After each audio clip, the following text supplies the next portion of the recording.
lights and concrete faded. Lonely old Leviathans corrode. Labyrinth of lights and life degraded. Vivid highway sloped to rhythm road.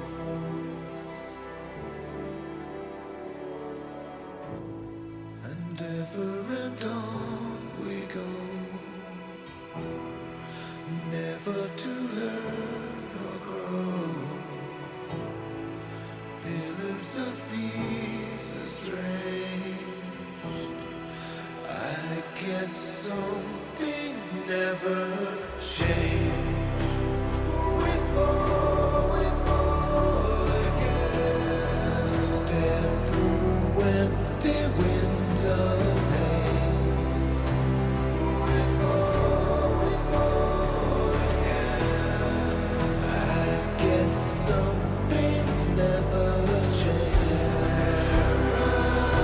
Soil will harden. Wasted world, my garden.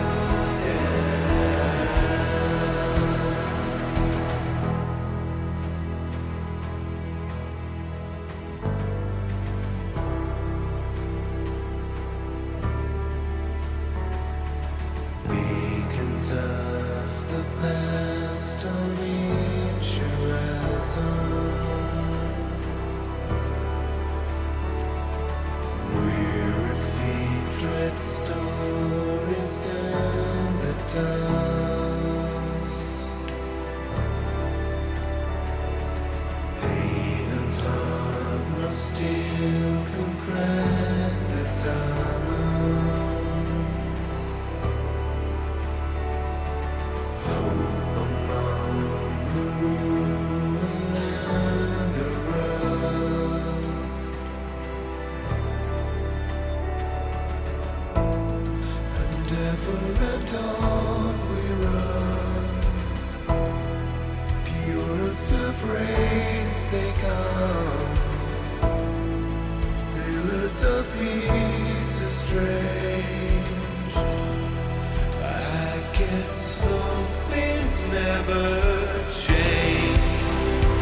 We fall again. Step through empty window panes.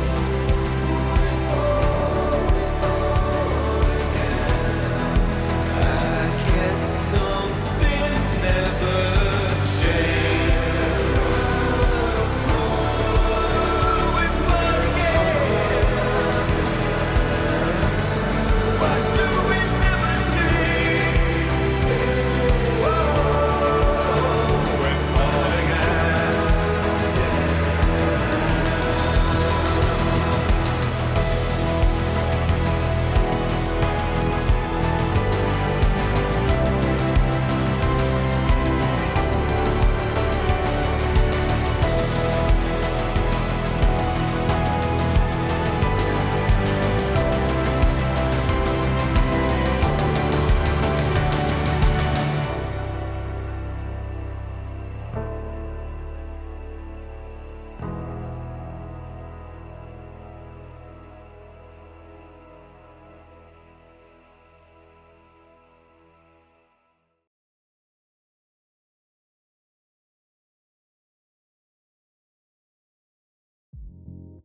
Hello, and welcome to Final Show Films. I'm John, or Senstaku, as you might know me on Twitter, the executive producer here, and I just want to thank you for watching. It really means a lot to us that people watch, listen to, and enjoy our shows. If you want to help us keep making these shows as fun and lively as they can be, please join your fellow fans in supporting us at our Patreon page at patreon.com/fsfilms or by subscribing to our Twitch channel, twitch.tv/finalshowfilms. It really means a lot to us that the amount of you who do support us continue to do so, especially our $25 plus tier supporters on Patreon. Antitonic, Cat Waterflame, Samantha Bates, Maureen Monty, and Bradley Alexander. Every little bit helps, so thank you to all of our patrons and subs. Check us out on Twitter at Final Show Films and on our website at www.finalshowfilms.com for updates, go-live notifications, and more. We love interacting with you, so feel free to tweet at us or email us at finalshowfilms@gmail.com. That being said, please relax and enjoy.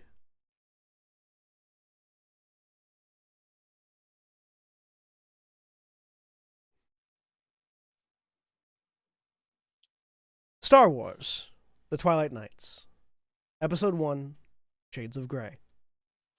A long time ago in a galaxy far, far away. The year is 3643 BBY, or before the Battle of Yavin. 10 years after the Treaty of Coruscant was signed, an armistice agreement that ended the Great Galactic War between the Sith Empire and the Galactic Republic. In the 10 years since, a Cold War has been brewing. Both sides testing the other in skirmishes and covert operations officially sworn off by their respective governments. The effects of this tentative peace are felt far and wide. Tensions are escalating, and those who pay attention are aware of how close to a boiling point we've come. However, as rebellion stirs on both Republic and Sith-controlled worlds, we turn our eyes to wild space, the uncontrolled and unexplored regions of the galaxy, where neither Republic nor Empire have control. Yet. Here, docked with Space Station Mirnala 7, the last civilized station in this particular region of wild space, we look to the Aeon Cutter, a prototype Corellian blockade runner, and those who live within it, the Order of Twilight. The Order of Twilight is what would be classified as a neutral force organization. They neither side with the Jedi, nor with the Sith, nor with the light, nor with the dark, but rather seek the balance between the two. As such, neither side likes them all that much, or tolerates them, which is why the organization operates under the auspices of a humanitarian relief organization known as Horizon Relief. Thus, the Aeon Cutter is not the home of the Order of Twilight, it is the headquarters of Horizon Relief. However, facades aside, we look to the interior, where a group of young Twilight squires are preparing themselves. They have been instructed to meditate, to allow the Force to sustain them through the night, and reflect on their lives and their years of training and where it has brought them up to now. We start with Graz Tatha. Jack, please describe yourself, introduce us to Graz, and describe the room that you're meditating in. Graz is a Wookiee, fairly lean of build for his species, just over 2 meters tall. He's young, early 20s, with dark mottled brown fur, and probably most noticeably golden eyes. Currently, he is seated on the floor of his cabin. There are a few possessions hung on the walls. The bed is rumpled. Most of the linens kind of piled up at the foot in a level of disarray. No windows. And as he sits, trying to control and pace his breathing, eyes closed, his ears swivel as he cocks his head from side to side every once in a while, still kind of auditorially aware of his surroundings despite his best efforts. Roll me a destiny point. Okay. 2 light side. 2 light. So you are meditating, becoming one with the Force, letting it sustain you through the night. You are thinking about a positive aspect of your training. Would you be thinking about reflecting on your physical training, your instruction in the Force, or something else, do you think?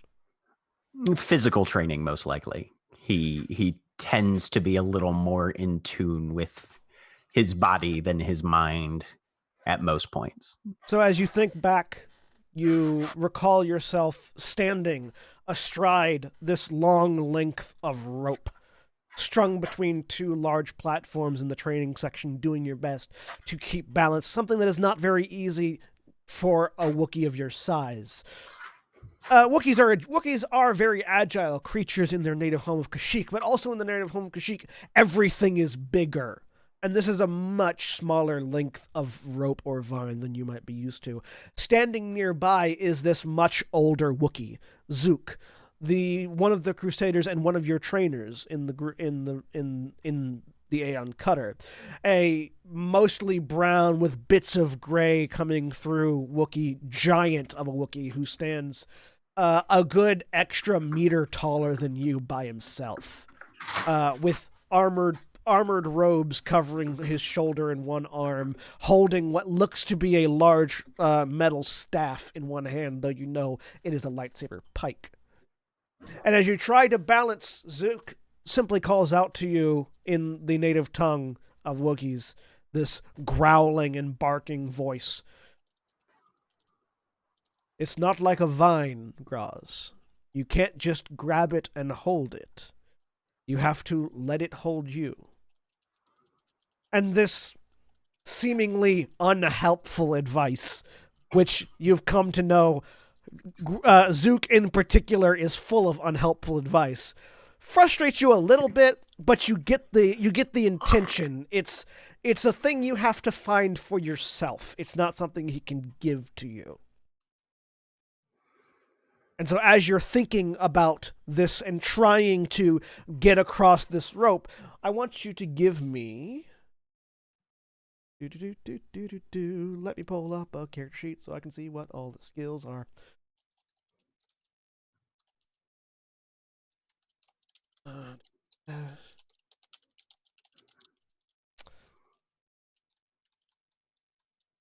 I want you to give me an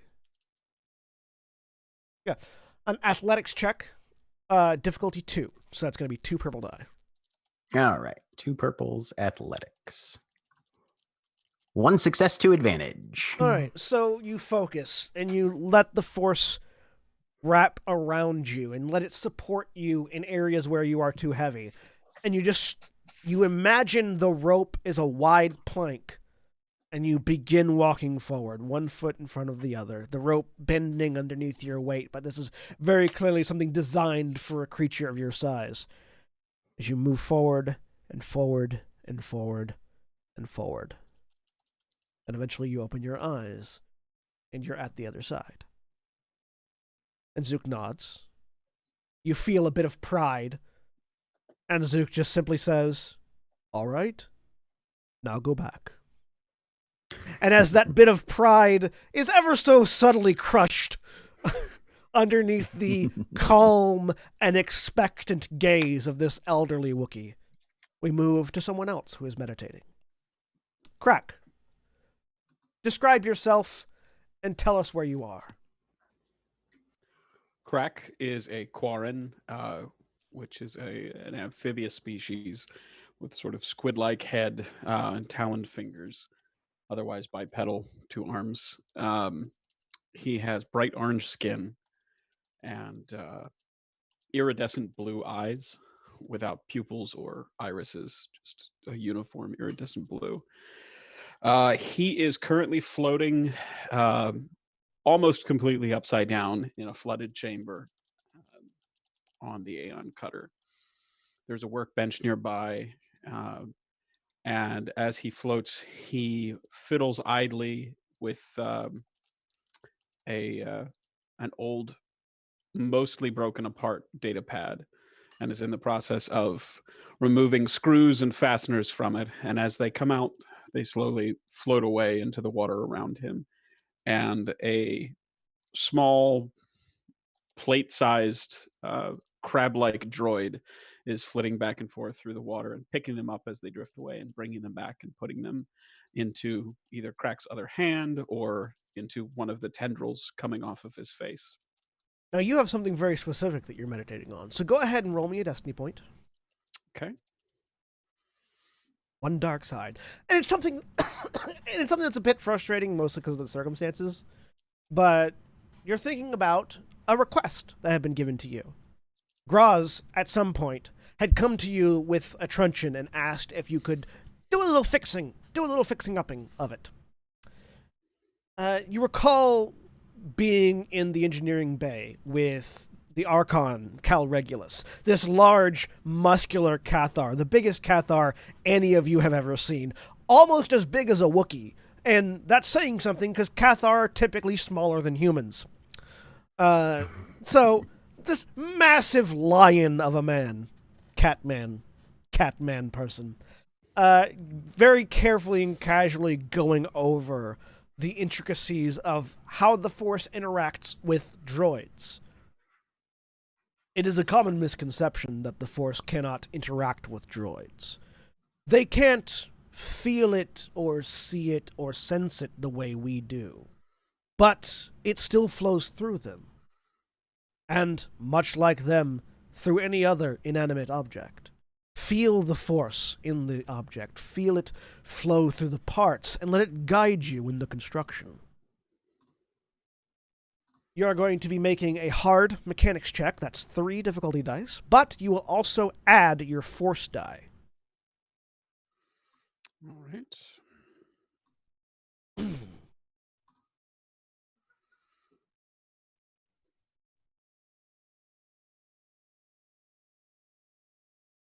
All right.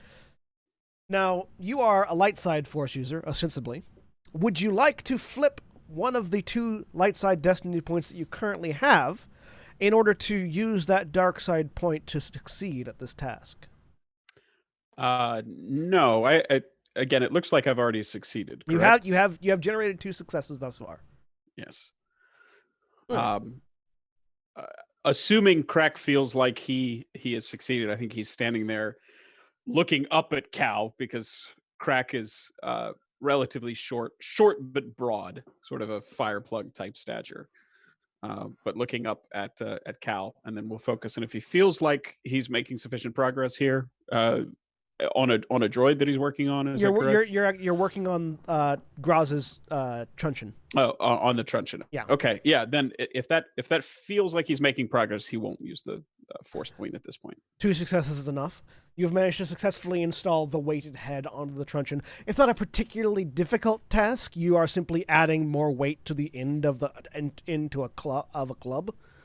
But yes, you have successfully modified Graz's truncheon to have +1 damage with the weighted head. So, Jack, you can go ahead and add that to it.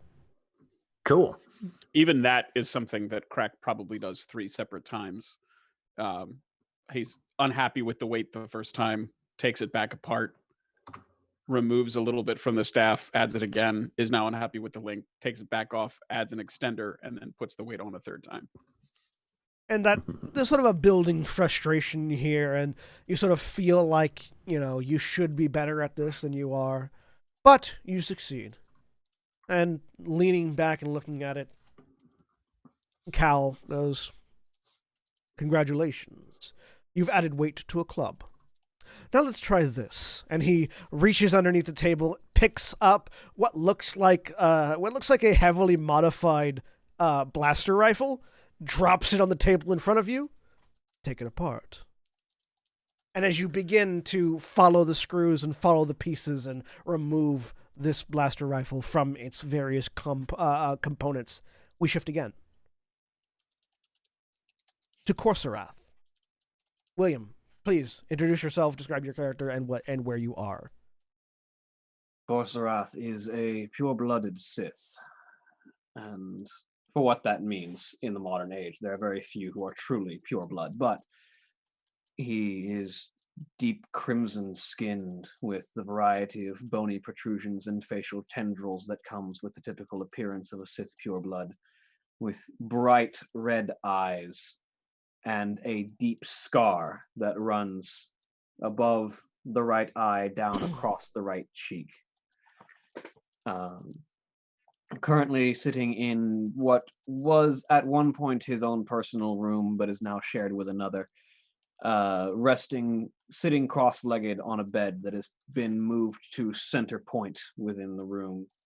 The room itself at one point had been mostly bare, but has been decorated by this point, not by his own hand, but some of these decorations are covering up the myriad of scarring across the walls from ostensibly a training saber being taken to the walls at some point as he rests, eyes closed, legs crossed, sitting on the center of this bed, just breathing in, breathing out. Peace is a lie, as is passion. Go ahead and roll me a destiny point.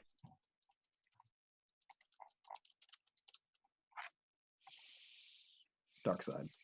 All right, another point to the dark side. You're thinking about this meditation. You're thinking about this code that has been taught to you by the Twilight Order. Again, the Twilight Order being a neutral organization, have their own views on how the Force should be. Peace is a lie, as is passion.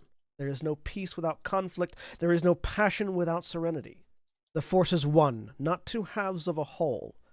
Where light and dark meet is twilight, and in twilight there is balance, and in that balance we find the Force. And you're thinking about the person who told you this code, who introduced you to this lifestyle. You find yourself fading back to the Exarch's room, the Twilight Exarch's room. Jin Ibeshu Zardun, or Nibeshuza, is the Twilight Exarch of the Order.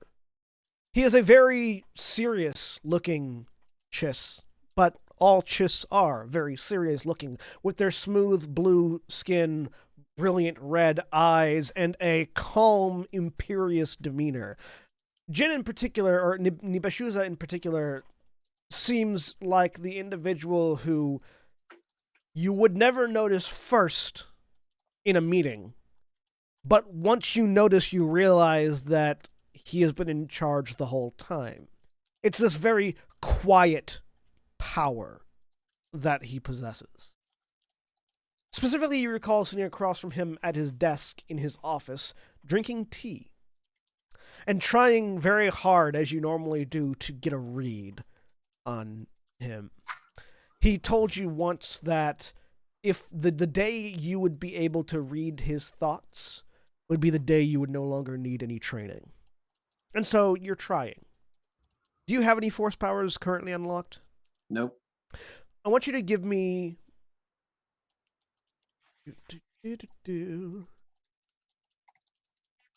We're going to give it a...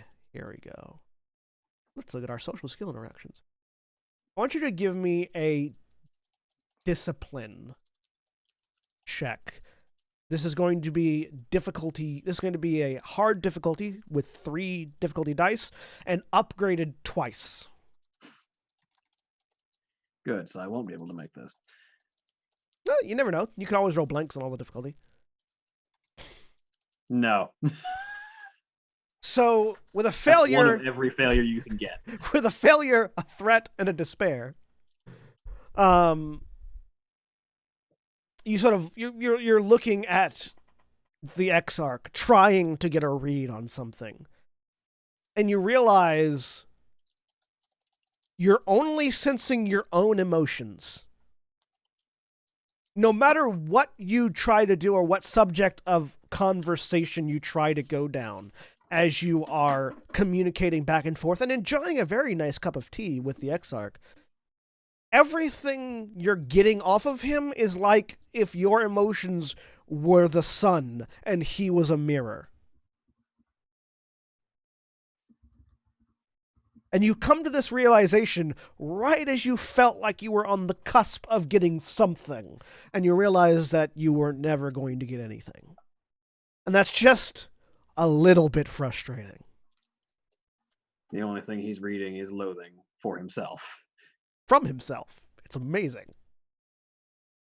But we move from Corsarath to Avasia. Avasia, please describe yourself and where you're at. Avasia is in the same room as Korsarath right now. She is in the corner, meditating. She has crimson skin as well. She's pure blood Sith. Her hair is a dark brown pulled back into a ponytail, and she is currently dressed in all black. Go ahead and give me a destiny roll. What am I clicking for that? Click roll destiny up at the top, up in that second section of your character sheet. Ah, okay. Another dark side point. Oh goody, all the toys for me. So, you also are thinking back on your individual training. Particularly, you're thinking about your training with the arms master of the ship. One Ceres Artinos, a Mandalorian of substantial power, thinking about her in the training room, as because unlike the rest of the group, you get a little bit of one-on-one training with her, because you are following down a very similar path to her fighting style, that of the Juyo Berserker. You recall one of your private training sessions, one that was definitely more frustrating than others. It was one of the very early ones. You recall standing before Ceres, who stands as a very imposing individual, even though she's only 5'8". But she's 5'8", wearing a full set of Beskar, the Mandalorian armor, and this Beskar is decorated in broken bits of bone, around the face, around the chest, down the arms. She has this fur-lined cloak that hangs off of her armor, and behind her in the training room is the massive skull of a crate dragon. These massive creatures from the desert world of Tatooine, which are infamously difficult to kill, and quite often worth quite a lot of money if you manage to do so. She stands there looking at you in the middle of the training room, and even though... How tall is Avasia? 5'8". Even though you're the same size, it feels like she's looking down at you from a great height. Your objective, Avasia, is to stop me from walking past you. Now, I want you to come at me with everything you've got, and we'll see what we need to build from there. And she begins to walk forward. How are you going to try to stop her from walking past you? You have in your hand a training saber. She's gonna try to go for her ankles and trip her Okay. With your feet or with a saber? with the saber. All right. So, you are going to need to make... you are going to make you are going to move into engaged range and make a lightsaber attack. So, you're going to... lightsaber attacks are 2 difficulties, so you're going to have 2 purple die. And specifically attacking Ceres right now, she's going to go easy on you.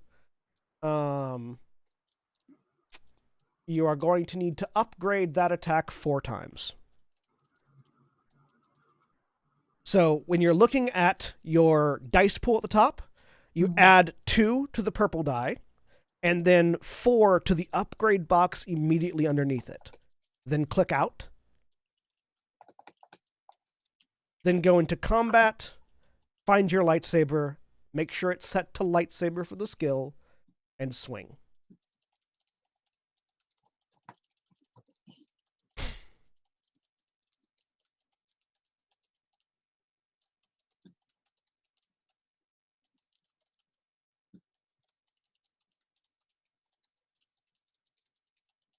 How do I'm sorry, what do I At hit? the top middle of the lightsaber weapon, there's the little dice button.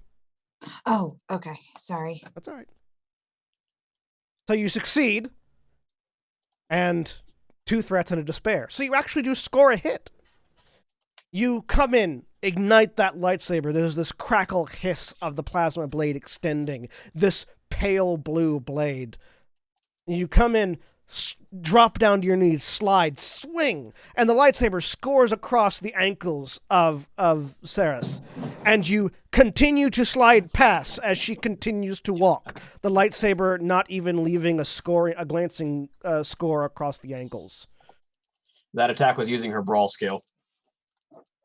Yeah. Oh, using the brawl skill, not lightsaber? Oh, sorry. That's all right. Let's try it again. Let's make it the right skill.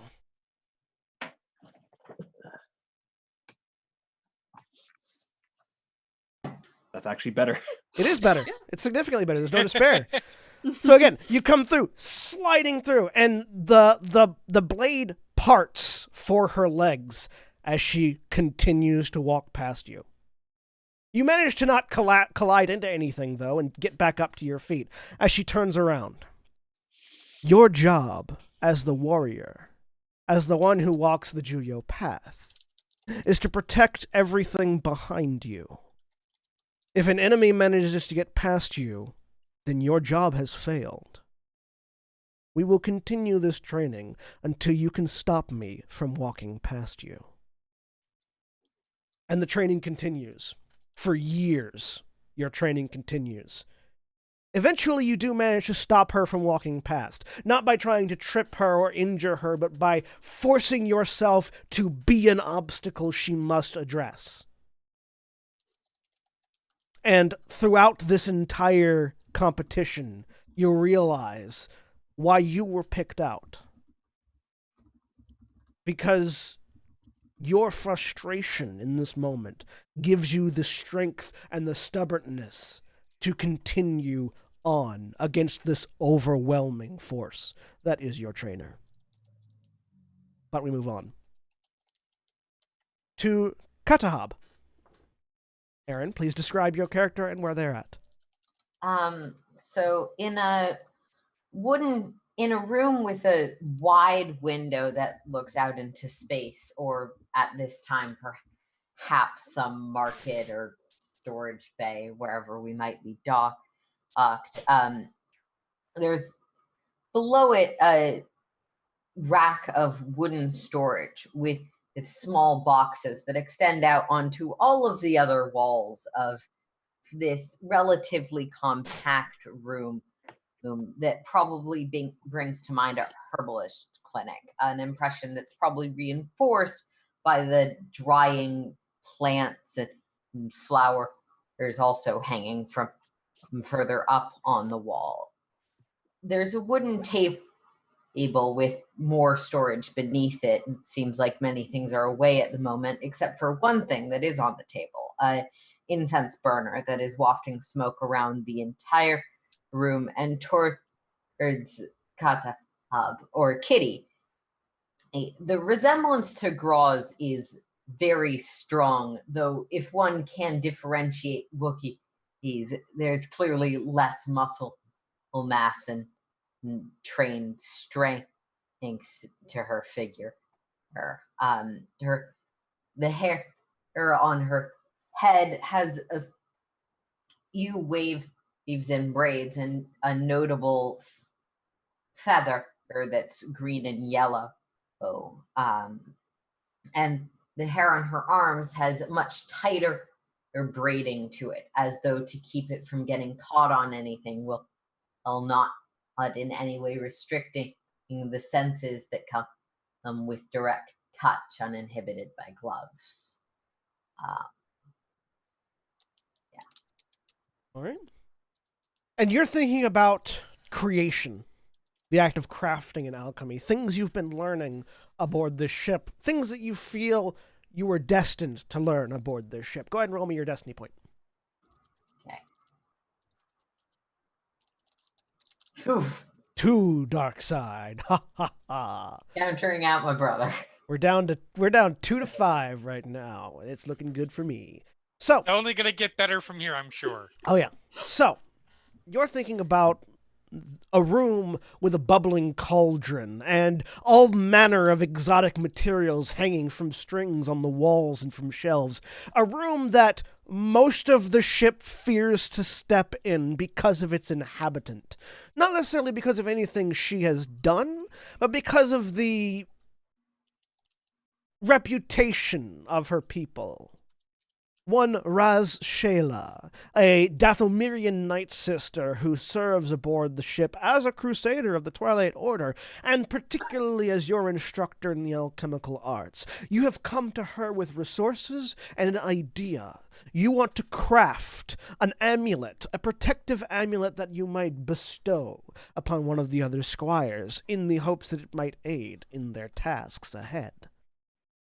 You sit down in front of this bubbling cauldron with your materials and your much smaller workbench in front of you. Raz, this tall, lanky, blue-skinned with tattoos all over her face and arms, red and black robes wrapped around her lithe form, comes over to you and sort of leans down. Well then, you know the ritual, you know the words, and you have the material. Let's see if you can make something of it. So you are going to make either an easy discipline or an easy knowledge lore check and add your force die to the roll. Easy would be difficulty 1, correct? Difficulty 1, correct. All right. I'm just going to add the force die in the dice pool. And we're going with knowledge lore. Because my discipline's not great, but I do know the legends. Oh, fuck. Well. All right. Would you like to, because you have the opportunity, would you like to flip a destiny point and use that dark side point you generated to generate a success? Oh, yeah. Yeah. All right. So go ahead and hit the Force use. is meant to be used. Go ahead and hit the use light side point on the destiny button. Yep. As the power of the force shifts further to the dark, and you have 1 success and 3 advantages. Now, as per table 3-4, would you like to spend those advantages on anything to increase the effectiveness of this amulet? Oh, probably. I just need to pull up the correct book because So, I was. for instance, if you were to use all 3 of those advantages points, you could give it additional power. If the talisman is used to inflict or reduce damage, which I believe a protective amulet is what you're making. Protective amulet lets you breathe underwater and avoid environmental damages, I believe. But yes, I am making a protective amulet. This talisman surrounds the user with an aura that simulates the comforts of their native environment, no matter the dangers that surround them. While active, the talisman allows the user to ignore environmental effects such as fire, acid, and corrosive atmospheres. They also act as if in a standard gravity field and may breathe normally, even underwater and in a vacuum. Weapons with the burn quality do not count as having that quality when used as part of the attack against the user. So yeah, it wouldn't be a defensive thing, but... Yeah. Party in Crack's room. You could use 3 advantage to take the clever construction effect and make 2 of these amulets instead of 1. Oh, no, you're right. That is a better thing than I was thinking. I was thinking I was going to cut the price in half. No, I'm doubling my output. Half the price or double the output. Let me think. So, you focus and let the force flow through you. And perhaps it is the Night Sister's influence being next to you, but you feel this sort of sickly sweet flowing of power coming from the room around you and into the creation before you. It's very different from the way you normally access the force, and you take 1 point of strain for doing so. But it's not bad. And as you focus and craft, you let your body move autonomously, not really thinking about what you're doing. And when you suddenly realize there are 2 amulets now before you, you had only siphoned out the amount of materials you thought you needed for 1, but you have 2. Awesome. Just to refresh my memory, does using the force like that also increment morality or no? Yeah, it will generate 1 point of conflict. Awesome. Very good, your teacher says as she looks down at you, and you can hear the pride in her voice. Unlike some of the other teachers in here, she's not afraid of letting you know when she's proud of you. I see you have quite the long and storied tale ahead of you, one who can craft talismans of such power with such efficiency. Come, let me show you a few more tricks. Okay. And as you think about this experience, we cut away to Ilyana. So, Jeremy, please. We cut away to somebody else really quick. Sorry. We cut away Timing to... was really bad on that. Nereis. Super bad. We cut away to Nereis, who is not meditating. Nope. Nereis is currently operating where? Please describe yourself and where you're at. So Nereis is a droid, tripod, so 3 legs, kind of looks sort of like a droideka. It's 2 manipulator arms, and I'm currently in a hallway somewhere trying to plug a USB port into a panel. It's not going in. There are numerous scratch marks on Yeah. the wall around this Yeah. input device that you're just come on, go in. Friggin' go in.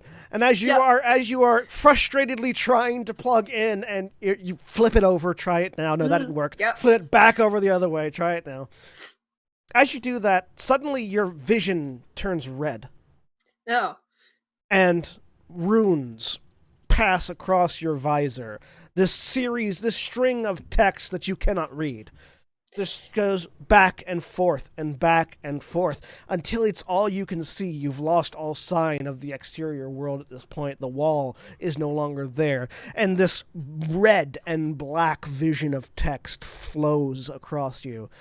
And there's a break. This staticky bit of the middle opens up, and looking down at you is this gray helmet with another rune carved into it, similar but different to the ones that were flowing across your face previously. You are unfamiliar with the surroundings, you're unfamiliar with the situation, but there is this voice emanating from the person above you. Well, the subject is still alive for now, as we make our 15th incision along the upper right arm and bicep. They've stopped screaming long ago. It seems the pain has overwhelmed their mind, though the fact that they are still alive after all this damage is good news from my research. Roll me a destiny point. Okay.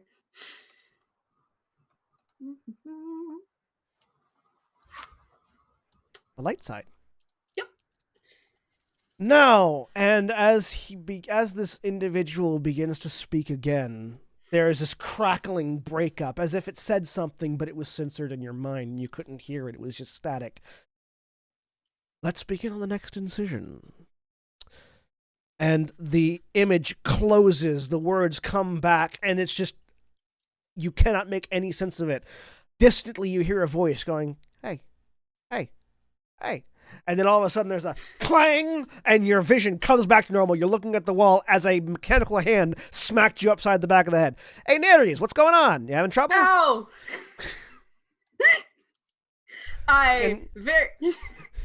There's a moment where Nereis is just continuing to stare at the wall because that was very disorienting. And then the head turns, it's like a box basically, and there's a blue screen on the front of his face. Turn and look at... You turn to see 2 droids standing next to you, 2 of the security team.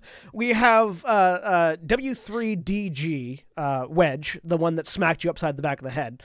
This lanky humanoid Zerka droid, Zerka commando droid that serves currently as one of the security team. And B1G5, or Biggs, God damn it. This massive shield-bearing law enforcement droid off one of the core worlds that just sort of is standing behind Wedge, who's looking at you like you were just sort of spacing out, staring at the wall. What's going on? Malfunction. Huh? Hey? Malfunction? Well, you should probably get that looked at, shouldn't you? Yeah. Here, No, you want some help with that? It says indicating the device you're trying to plug into the wall. No, I got it. Turns out it's a toaster. Try and do it again. You make a coordination check. Easy Okay. difficulty. It's going to be 1 die. Yep. 1 purple die. Difficulty 1. Coordination. There it is. Wedge and Biggs are my 2 favorite characters now. Yes. You did not. Finally, There it it goes. goes. 2 failures, 2 advantages. So you, there is just this scratching sound as you extend the arm a little bit too far. It hits at a corner, and you just drag it along the wall. There's now a groove in the wall. Damn it. The device is still fine. Damn it. Biggs Yeah. behind Wedge beeps something in binary, which you understand to be, "Are you sure?" And Wedge is going like, I've here, just here, let me give you. I've got a little bit more dexterous fingers, and he sort of helps you plug it in. Yep. I let that happen. Yeah, no. If you're like your coordination motivators are going bad, you should probably go see Cal and just have him tune that back up a little bit.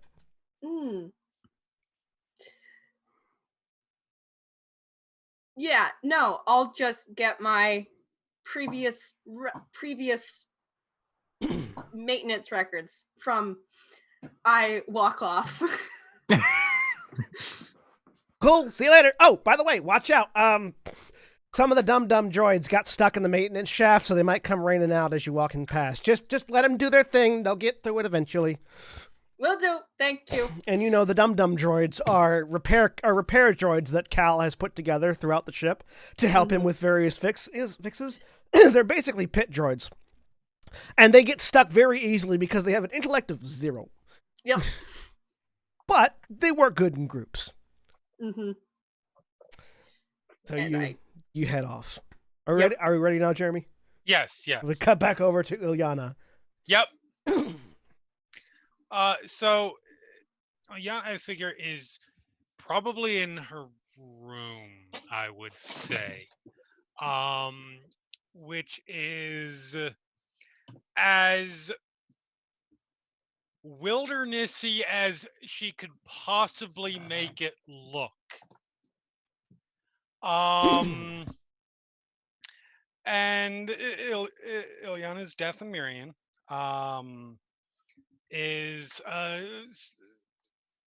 as probably not quite as ashen skin as most probably are. You probably can't see too much of her at this particular, or of who she is at this particular moment. She's dressed in a mostly covering outfit as she robe as she meditates. Can kind of see her face, which has the treble tattoos that are very common in the Dathomirians. Hers are less tattoos and more sort of carefully cut in. And she's just sort of sitting there, and I would say focusing. She is just letting her mind, as she often does, travel to wherever the Force is taking her right now. All right. Go ahead and roll me a destiny point. Okay.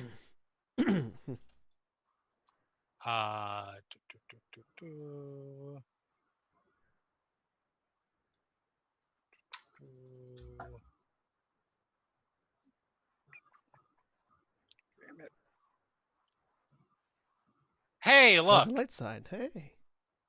All right. We are 3 to 6.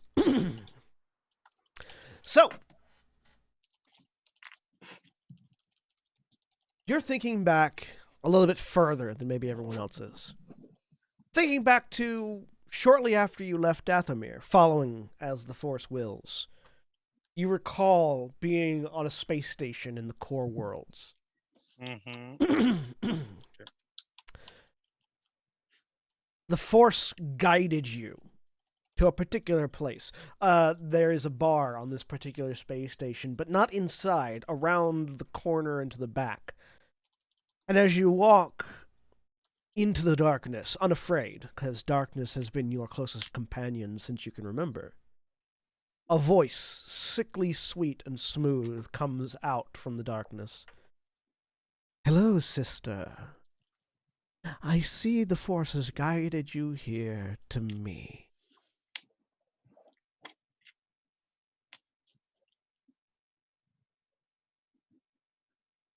I suppose that it has. As you turn and look, there is the very image of a Dathomirian Night Sister standing before you, though one you don't recognize.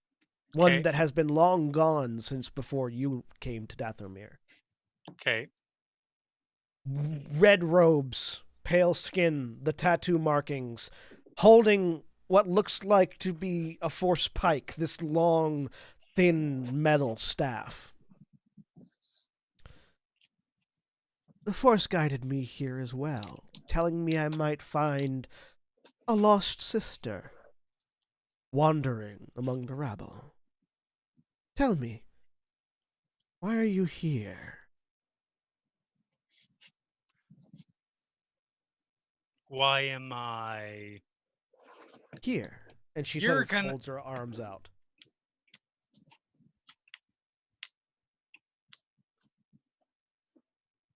I mean,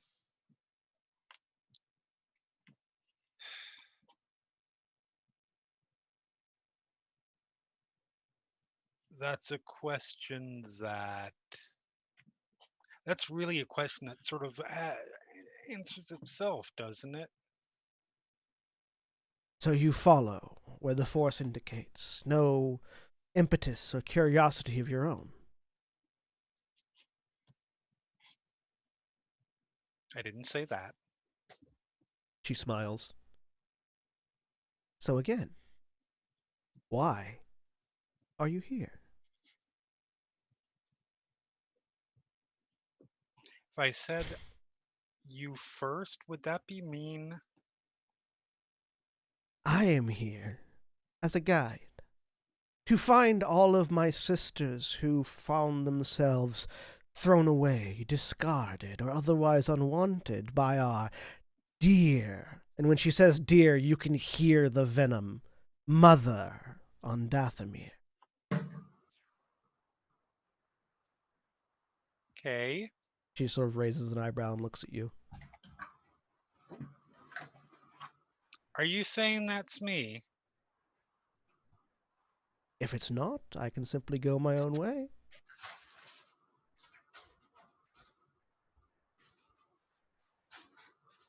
Let's pretend it is.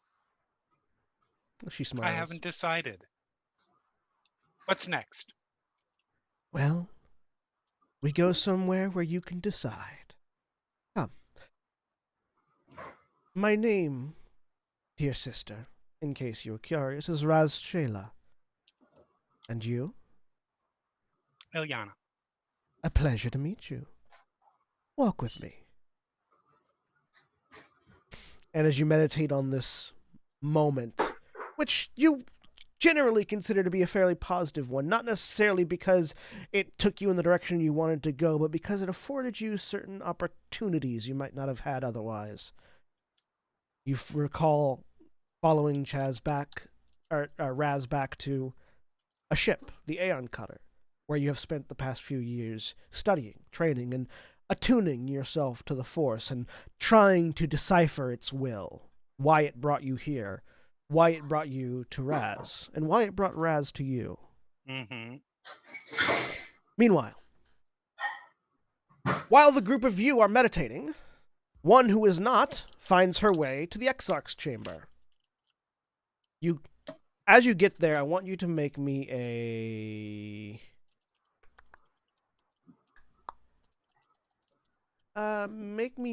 perception check. Difficulty 3. It's going to be a hard check. Okay.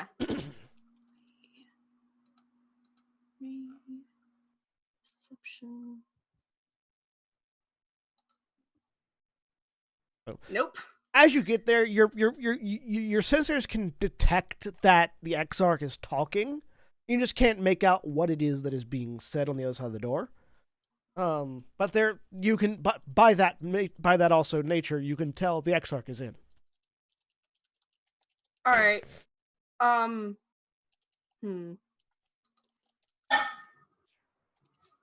I will knock and then wait. You knock. There's silence. A couple more muted things. And the door opens. Inside you see Nibeshuza sitting at a desk, looking across at you. Ah, Neris, please, come in.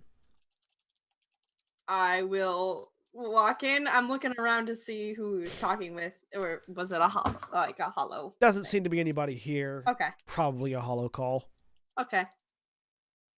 Door closes behind you. Is there something you need?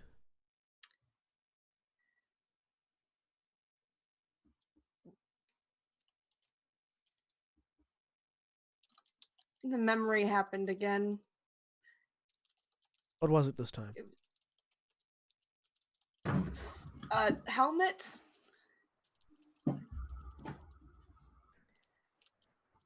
I couldn't see. You couldn't see anything other than the helmet? Words that I couldn't read.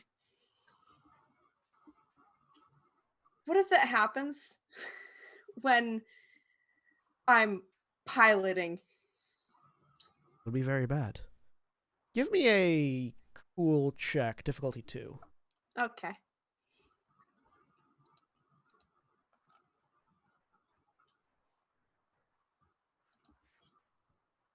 Ooh. There was no difficulty on that roll. There wasn't? Oh, Nope. That's because I didn't click out of the or add up. For some reason, it went to -4 instead of 2. How did that happen? That's not correct. Here we go. Let me do it again. There. Success in the threat. Yep. You notice one lock of hair on his head is out of place. That's unusual, I feel like. It is. This is a man who is always perfectly presentable and always on form. And this one lock of hair of his otherwise impeccable hair is hanging down to one side. And as you notice that, you don't know how old Nibashuza is. Mm-hmm. You've never been able to determine it or calculate it. But he looks old right now. More haggard than you've ever seen him. The concern is very much still there. He is very much concerned about the thing that you've experienced.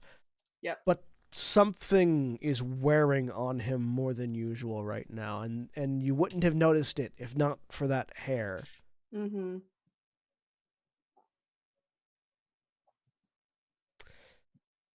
Well, I've done my best to shield you from outside influences. It's possible that in a moment of distraction, something got through. I imagine they shouldn't be looking for you, but there's a bit of puzzlement in his face.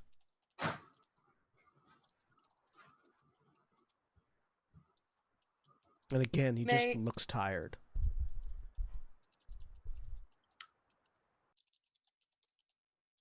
May I ask what has disturbed you? You look tired. That is not usual. Oh, he sort of jerks for a second and sort of fixes his hair with one quick motion of his hand. Nothing. It's just a call from my brother. Has he mentioned a brother to me before? I don't think so. You know he has a brother. You know he has a brother. He's never told you who his brother is or what his brother does. And as far as I know, they have not been in contact before. You've never. They have communicated before. You know this. Okay. Like there will be occasion where he will excuse himself, indicating that he needs to make a call to his brother or receive a call from his brother. Okay. But that is the furthest extent you've ever gotten. Okay. That's... Well, let me know if any more detail of this comes out or if it happens again before the mission tomorrow. Otherwise, you should relax, get your rest. Of course. Apologies for disturbing you. Not a problem. Go out. You leave and the door closes behind you. So, the rest of you. You meditate throughout the night. The force sustaining you in ways that it has never done before. You imagine part of this is ritual. You don't think you'd be able to do this on a regular basis. You feel no hunger. You're not really tired either, when the morning comes, and a message is sent to all of your respective rooms and data devices from your trainer, Saras Artinos. It simply reads, training room, 1 hour.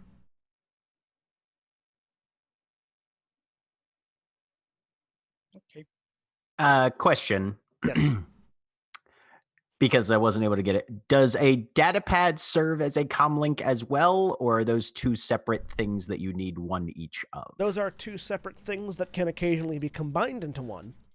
Okay. But no, as market price, a data pad and a comlink are two different things.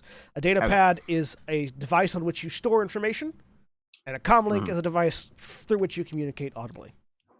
I am assuming those of us that spent all of our money on drugs have like some sort of ship-wide intercom system. That there's like a computer or a data pad mounted to the wall of all of your rooms, through which you can get messages that from the ship's local network.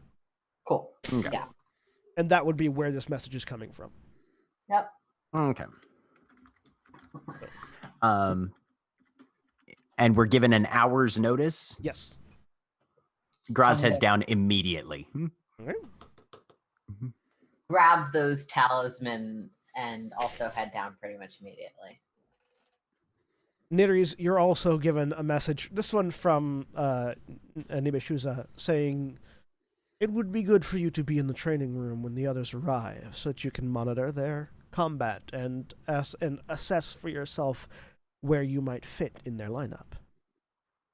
Right. I head down there then when I get that. So, is anybody doing anything in the hour that you have prior to going to the training room? I mean, were we instructed not to eat, or like force sustain you? Presumably. Yeah, you're not hungry, but you can eat if you want. No, I'm gonna gather. Force is sustaining me. The force does that sometimes. It's fine. Yeah. So I don't need food. you're not hungry at the moment. You'll probably be hungry by the time you leave for your mission, whatever that is. You all know there's some sort of mission happening later today. But at the moment, you're not. So, if no one has anything specifically they're going to do in the hour between now and then, you all eventually convene at whatever pace you have in an hour in the training room. Once again, this training room is this massive open room with walls that have been scored repeatedly with lightsaber cuts, both from training sabers and real ones. There's this massive crate dragon skull hanging in the far background on sort of a raised platform that Saras will lecture from whenever she comes into the room. The group of you gather. And there is a little bit of murmuring amongst you. Niris appears off to one side, sort of in an observatory, in an observer's area. Yep. And Rek is like 30 seconds late. on the dot, with military precision, at that hour point, Saras steps out from a door at the far end of the room and approaches the group of you, never leaving the platform that she is on, so she maintains that slightly elevated space. Though, for the Wookiees, it's more closer to eye level than normal. But again, even though she's shorter than you, it always feels like you're looking up at her, and you don't know why. That's how the force shows her. All right, squires. Our mother had that same kind of demeanor. Yes. All right, squires, before you leave, you have one last obstacle to overcome. Before you head out on a grand and wondrous mission, you can hear the sarcasm in her voice. Ruby, Sapphire, she calls out. And as she calls out, the floor irises open, and two elevators rise up as two large training droids appear. One, looking sort of like one being a quadrupedal entity with this upright torso and this dome-like astromech-esque head with two arms and a third over top with a cannon attached to it, holding what is currently glowing, a bright blue double-bladed training saber. The other looking more humanoid but slightly bigger than Graz, with a arm that terminates in a training saber emitter that is currently blazing this ruby red. I would suggest that a lot of you prepare your sabers. And at that point, we are going to roll us some initiative. So, go to the combat tab of your character sheets. Make sure the PC toggle is selected and roll. This is prepared, so this is going to be cool. Are we supposed to have anything in the difficulty, or does it ignore that automatically? You should have nothing in the difficulty. Okay. Though I don't know. There's usually not any difficulty on initiative. Yeah, no, there is no difficulty on initiative. It's just I don't know if it. I don't know if the algorithm ignores the difficulty or not. Do you have a thing that puts your force die on your thing, or did you forget to move it, Greg? No, it was just still turned on. Yeah. It's okay. It doesn't affect the roll. No worries. But yeah. Try that one more time because I accidentally still had to. It does detect it, I think. Should I do this anyway, just in case the combat spreads to me or not? Do you intend to join in on the combat? I do not. Then no. Okay. If you want to drop that 2-0 at the very bottom there, because that was accidentally had the. Yep, got it. What am I hitting? So you go to the combat tab of your character sheet, and where it says initiative there at the top, make sure you've got PC selected, and then click the die button on the right-hand side of cool. Okay. That one also still has all the difficulty and stuff in it. You'll have to go up to your. It looks. Yeah. No. I don't know if this is something that you want to do because it's a lot more bookkeeping on your end, John. But you can set the difficulty on your side. I can, but then I have to remember to remove it. Otherwise, because if I set the global modifier, it affects everyone's rolls. Yeah, but my point is, if all of us are making a roll, you can set it on your side, have all of us roll, and then take it back out. From the last time we played it, our modifiers will stack with John's. Yeah, there's also that. Any modifiers you have in your dice pool will also stack. It's much easier to just have you guys keep track of it and let me tell you it, rather than have me setting it. I'm just tossing it out as an option. I've run it in Roll22, and that's what we did in our campaign, and it was sometimes good, sometimes bad. So yeah, I understand, but Did I do it correctly that time? Yes. Yes. Okay.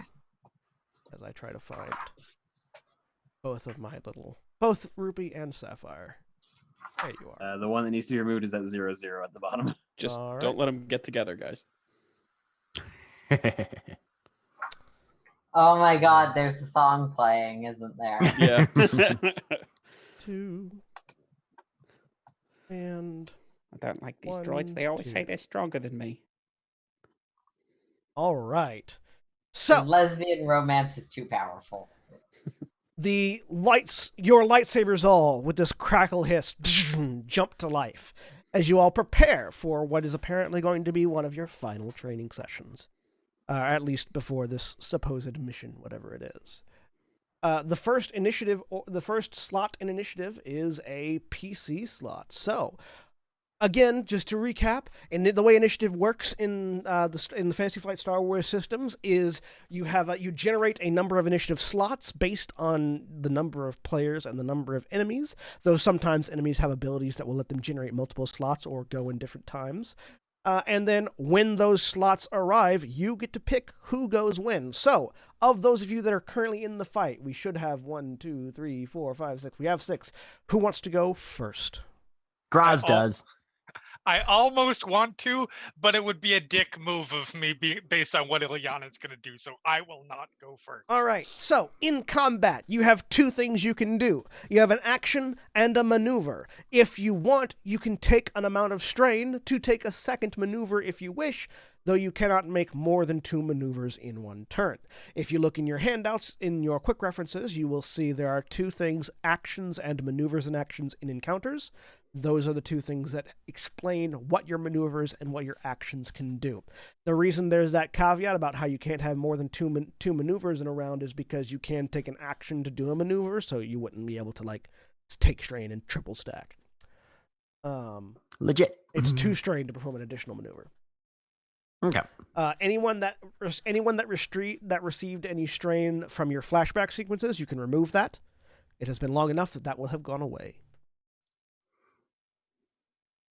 So, Graz, you are currently in short range from these two droids. What you doing? All right. Lightsaber is engaged, so he would need to use at least one maneuver to get into range of them, right? Correct.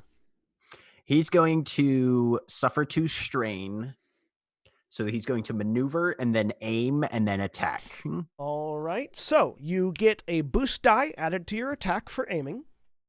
Okay. And which one are you attacking? Are you attacking Ruby or Sapphire? Ruby. All right, you're attacking Ruby. So this is going to be an attack that is upgraded once. So 2 difficulty upgraded once. Okay. So I've got a boost die and I'm rolling lightsaber brawn. Would you like to spend a light side to upgrade your attack? Not at this point, nah. Right. Boom. All right. So, you used the skill and not the weapon. Oh, whoops. Remember, using the weapon shows it, but it's okay because I know what the damage is. So, you got 1 success, which indicates that you hit. You got another success, which adds to the damage. The base damage of a training lightsaber is 6, so you do 7 damage. It is stun damage, and you have 2 advantages. Would you like to use those 2 advantages? I don't know. There's no critical on this. So, do you have any abilities on yourself that aren't necessarily attached to the lightsaber that you could trigger with 2 advantages? Not unless I'm using a brawl. Right. But I feel like I can use an advantage to recover strain. You can. In combat, so I just want to eliminate both those strain that I had. Actually, no, I want to eliminate one of those strain if I can. You can spend on a 1-to-1 basis, you can eliminate strain with advantage, so you could spend 2 advantage just to lose 2 strain. You can spend 1 advantage to add a boost die to the next allied active character's check. You can spend an advantage to notice a single important thing in an ongoing conflict, such as the location of a blast door, etc., etc., etc. And those are the only things that matter for 1. For 2, you can perform an immediate free maneuver that does not exceed the 2 maneuvers per turn limit, but you've already done that, so you can't do that. You can add a setback die to Ruby's next check, or you can add a boost die to any character's next check, even if it wouldn't be the next character. He wants to recover 1 of his strain and then spend the other 1 to add a boost die to the next thing that somebody's doing. All right. And if you're curious about that, what you can spend your advantages and triumphs is in the quick references guide. Advantages and triumphs combat is the document there that you can look at. So yeah, Graz will just leap forward, slam that saber in under, make some contact, and hopefully give an opening for whoever's following him. So yeah, you come in just roaring, massive swing coming over the shoulder. The lightsaber comes up, but you, at the very last moment, thinking back to the training you've been doing with Cassilian, who is very good at doing feints and such, you bring the lightsaber in up high and then just force your arm around and down to the side, cutting into the side of this droid, electricity sparking as your lightsaber bounces back off.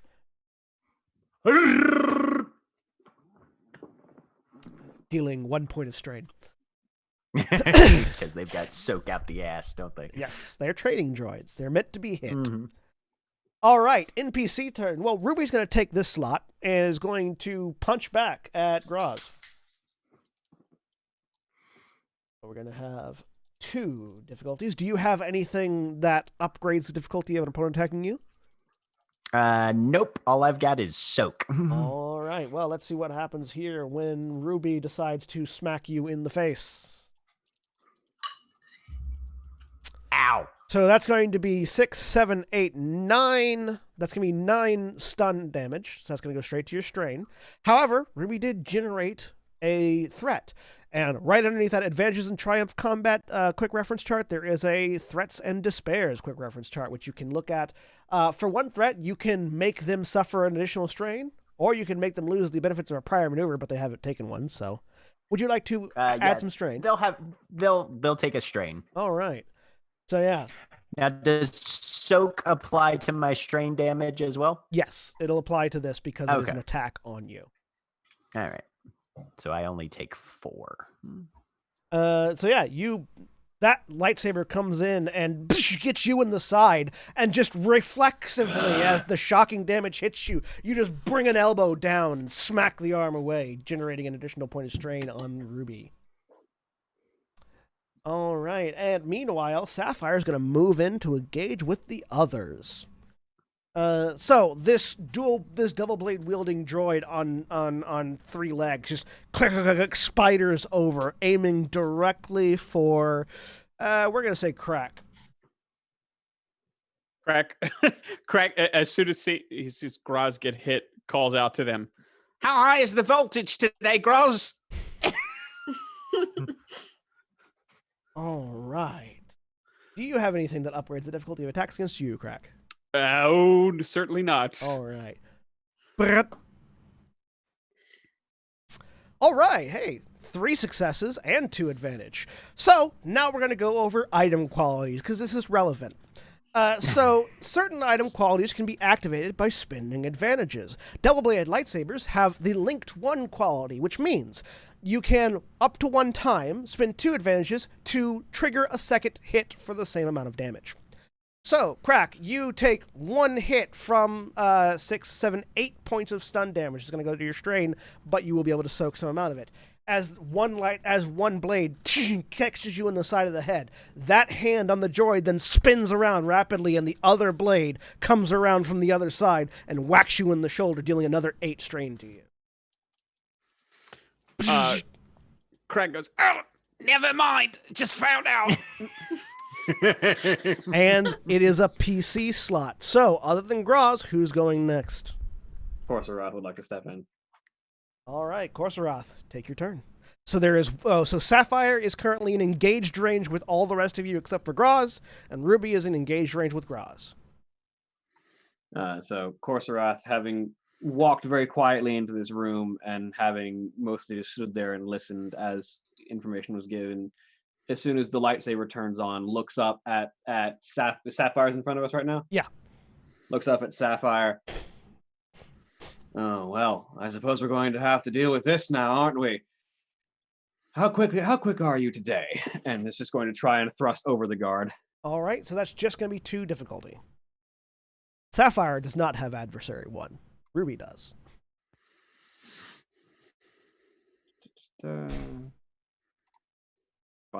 That's 3 hits. All right, so that's going to be 6, 7, 8 damage, but you do get a threat, so we're going to spend that threat to inflict 1 strain on you.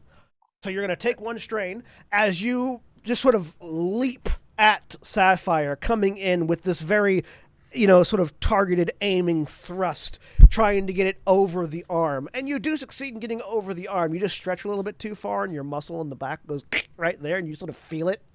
When I was like, would you slightly overextend? But you do manage to score a hit on Sapphire. All right. Anything you want to do with a maneuver? Let me quickly look at maneuvers.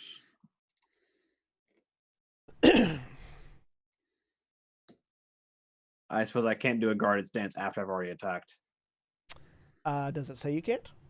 It says take penalties to melee attacks for a bonus to melee defense. I'm assuming I can't do that after I've made the attack. I'll say you can, but it'll apply to your to any attacks you make from then to the end of your next turn. So okay. So like I will go into a defensive stance, and then your next attack is going to be at that penalty. I'll actually take the aim maneuver. All right. So you stab in, come back, and just prep it for another thrust. All right. Who wants to go next? Sure. All right, Ilyana. So, Giannis has been sitting back, watches this all sort of last a couple of times. Specifically, when any of the other trainees get hit. So I think it's funny. Laughing twice at Crack. Yes. And then she'll go ahead and step forward and from underneath the robe. She's got the training saber in one hand, but lets the whip go out in the other hand. Mm-hmm. and is going to try and encircle yeah, Ruby. All right, so you spend a maneuver to go over to Ruby. Yep. And let's see how this goes. So it's going to be Ruby's going to be 2 difficulty upgraded once. Okay.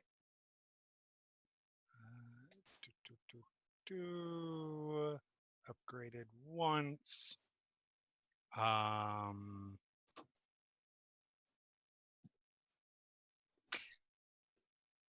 Yeah, sure. I will go ahead and use a light side. Yep. All right, you flip that point over, and You've got the your boost attack. die from my attack as well. Oh, that's right, right? I do. Technically, Corsarath had it, but didn't. Yeah, Corsarath used. No, Corsarath didn't use it. So yeah, you do have. We'll go ahead and say you. Nice. Since Corsarath didn't use it. Yeah, I forgot that it was there. That's fine.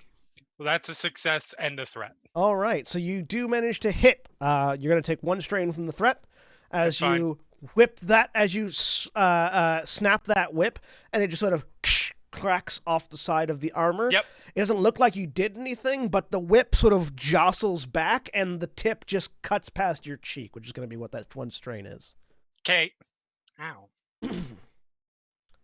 And you're thankful that you decided to practice with a real whip before you got the lightsaber. Exactly. Well, that's always been the case. Yeah. That's always been the case. Ilyana's got goals, but she's not stupid. Exactly. All right. Corsarath, Graz, and Ilyana have gone. Who's going to go next? Avazia will go. All right, Avazia. She's going to go for Sapphire. All right.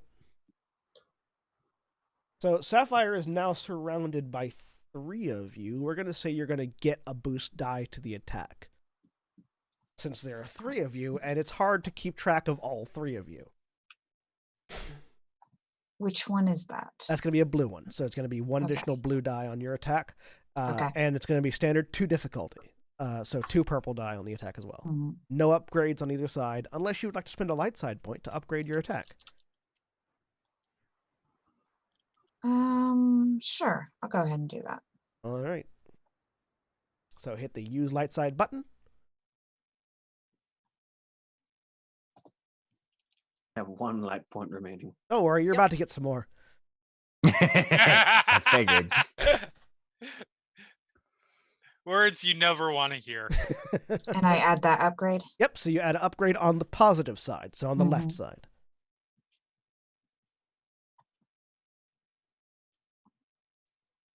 And then once all that's set, you've got 2 difficulty, 1 extra boost die, an upgrade on the positive side.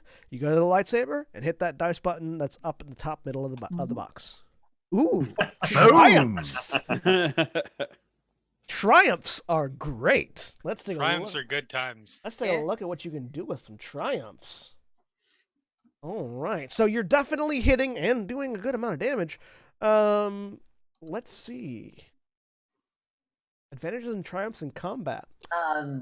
So a triumph can be used on basically anything, but 2 triumphs, if you'd like to spend both, you can use 2 triumphs when dealing damage to a target, have the attack destroy a piece of equipment the target is using, such as blowing up their blaster, personal shield generator, or lightsaber.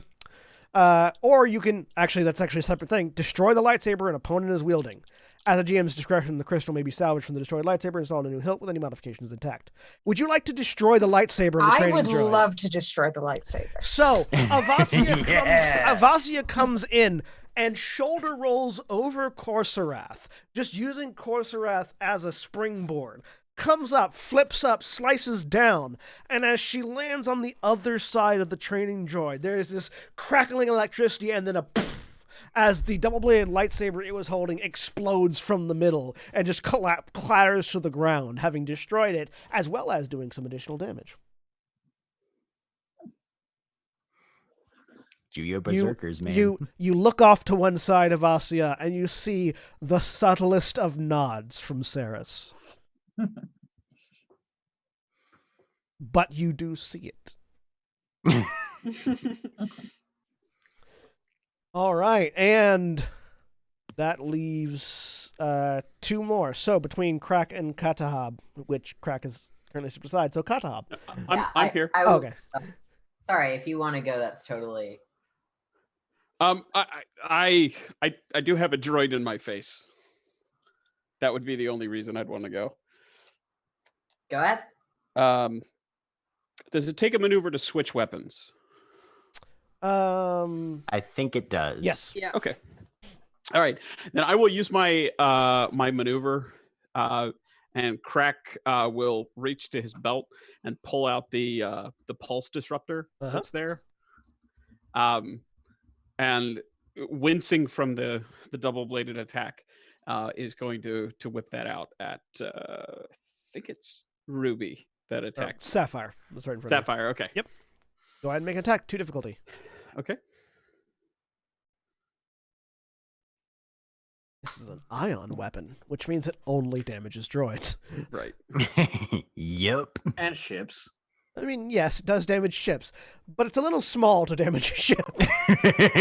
Well, That is if an ion I'm disruptor. inside the ship, Yeah, I can do a lot of damage. That's true. It is technically a tool. There we go. Doesn't make it not massively illegal. 7. And not, The No, it's- Shaco-matic. this one's not illegal. No, this is 100%. This is actually a tool. It's a little. So this is a little handheld like jabber thing that Okay. that mechanics use to mechanics actually use it to stop short circuiting systems. Yeah. Fair. It just happens that you can also stab an active droid with it, which you succeed. So that's gonna be 5, 6, 7, 8 damage. You don't get to activate the disorient quality, but you do take an extra strain for the threat as you jab through with 8 damage. Ion being one of those things that's difficult for droids to soak. Yeah. Normal droids, anyways.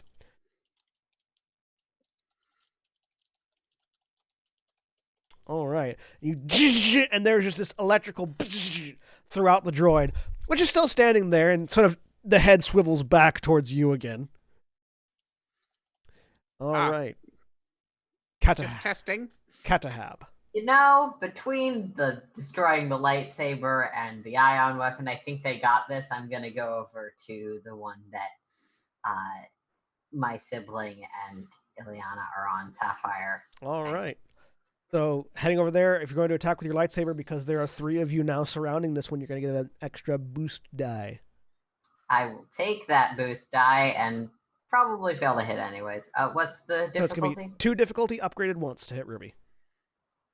2 difficulty, 1 upgrade, 1 boost die, and that would be the training saber weapon. Success. Yeah. 2 successes with an Nice. advantage. You come over and just getting underneath that arm that's currently occupied with Graz, just jab the lightsaber in, electricity sparking. So on Sapphire's turn, because that's who's going to go next, because they have 4 slots. Yes. And John, just to ask, should I have also gotten a boost? I rolled an extra one just to see what it was. Yes, you should have had an extra boost. So that's 1 extra success and an advantage, which would have canceled that strain. Yep. All right. So no strain for you. That's Would fine. I get to choose what to do with my advantage or no? Yeah, if you want. I'm giving the boost to the next character that does something. All right. So, I'm going to flip a dark side point for Sapphire. Heyo. Do-do-do. Boom. Sapphire. So the arm that had the double-bladed lightsaber, from the forearm, chunks out a stun baton. Yes. Fair.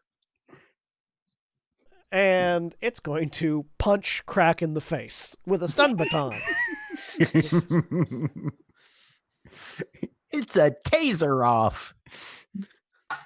It's going to get a Does set. Crack, It's going to get a does set. Crack know that's in there? Has he ever worked on these droids? No, you've never worked on these droids. Oh, okay. All right. It's going to get a You're setback allowed die. to. It's going to get a setback die because it's currently surrounded, but it does get to upgrade its initial attack. Ba-da-da-da-da. I like the idea that Crack is allowed to mess with a lot of things, but training droids are Yeah. specifically off limits. Unfortunately, no matter how good it is at hitting things, it rolls 3 failures. It's going to spend that one advantage to reduce some of the damage it's already taken. However, it's definitely not going to last much longer under this current assault. Ruby, meanwhile, is also surrounded. But Ruby is a lot healthier because Ruby's surrounded by less people. As tends to help, you know. I mean, I feel like it's an even 3-3 split right now. It's just we're not the super combat monsters. Ruby is also going to spend a dark side point. Upgrade their attack. They get a setback die for being surrounded by 3 people. Do-do-do.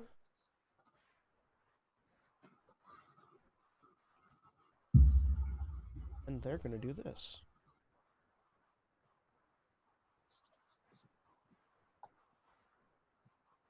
Ooh, a success and a triumph. Ow. That's Cow pain. That's nice. What was that? That was turn? which of us? Oh, that's going at Graz. Yep. So Graz, you're going to take 6 points of stun damage Okay. because it's not an extra success. Thank God for soak. And let's see. Can't destroy your lightsaber, which would be funny.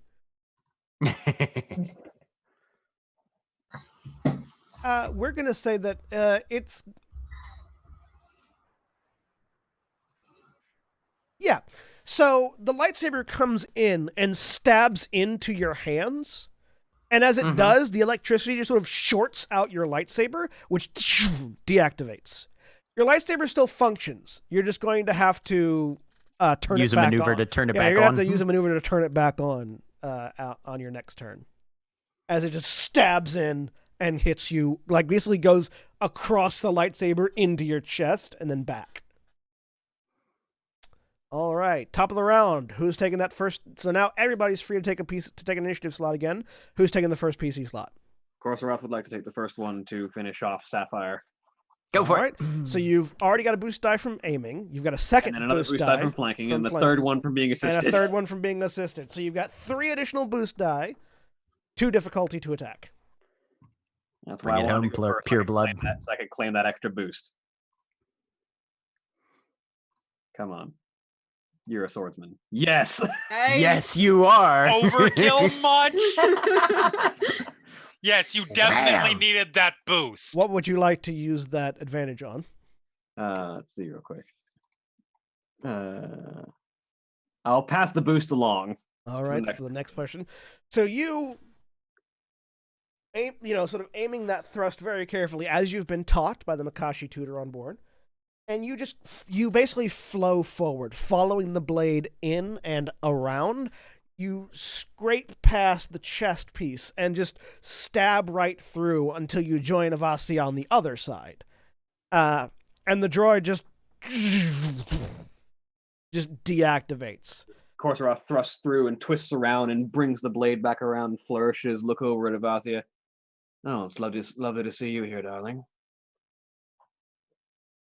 And Sapphire is out. Which means 2 of these slots go away. So, it's Ruby's turn. Close Sapphire. Get away. Go. Stop.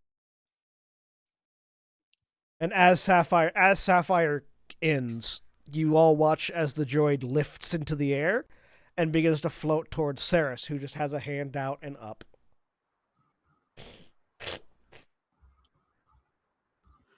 Heaviside layer starts to play from cats. No, absolutely not. So, flipping another dark side point. Nothing cats for the next 5 years. I'm with Jeremy on this one. I'm in full fucking PTSD mode on that shit. Let me tell you. Oh, the movie. Yes, No. the goddamn movie. I'm not I even was referencing the movie. I thinking grew I up. was like, kittens are adorable. The musical is indistinguishable from the movie at this point. It has been tainted by association. I'm gonna go on record as saying I grew up loving that musical, and Yeah, it's okay. It's- People Me are too. allowed to be wrong. it's Me like too. I 15%. liked it too. Okay, I was like, anyway, 8. guys. I'm just teasing. No, it's cats talk now. Everything counts. Anyways, so New character. everyone dies. No. The airlock opens. You're all Ruby- Cathar. I'm a I can Cathar now. survive outside of an airlock right now because I haven't given that to people yet. Ruby spins a dark side point to upgrade the attack and is going to stab in at Graz again. Because keep beating that drum. How sturdy are you looking, Graz? Eh. It's a good thing that Ruby is currently set to level 2. Fun fact: battle droids have training droids have variable levels, and you can manually adjust how many dice they have for their specific attacks. It's danger room difficulty. Yeah, Right. Basically. Do we want the holodeck with the safety protocols or without the safety protocols? No. Always with The problem is if you always do it without, because if you do it with, it lulls you into false sense of security when the security protocols fail. But it's not quite a holodeck because frequently you're wearing a blinder. All right. So, That's not good. Graz, you're going to take 6, 7, 8, 9 points of stun damage, but you get to spend 2 threat. Would you like to make Ruby suffer 2 additional strain, or would you like to add boost die to the next targeted to your next check? 2 Add strain for Ruby. 2 strain for Ruby. All right. All right, so I soak 5 of that. And let's see what that does.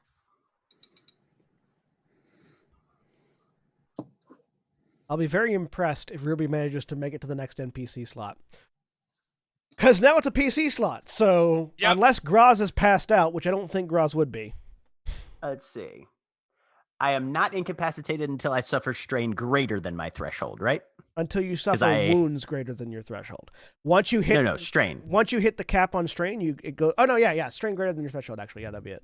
Okay, because I have 10 threshold and I am exactly at 10 strain. So Yeah. I So- would like to go next. Since we have 2 PC slots, I believe in a row, I would suggest, just on the off chance that I can pull off wrapping this thing up in my whip, which might make it easier.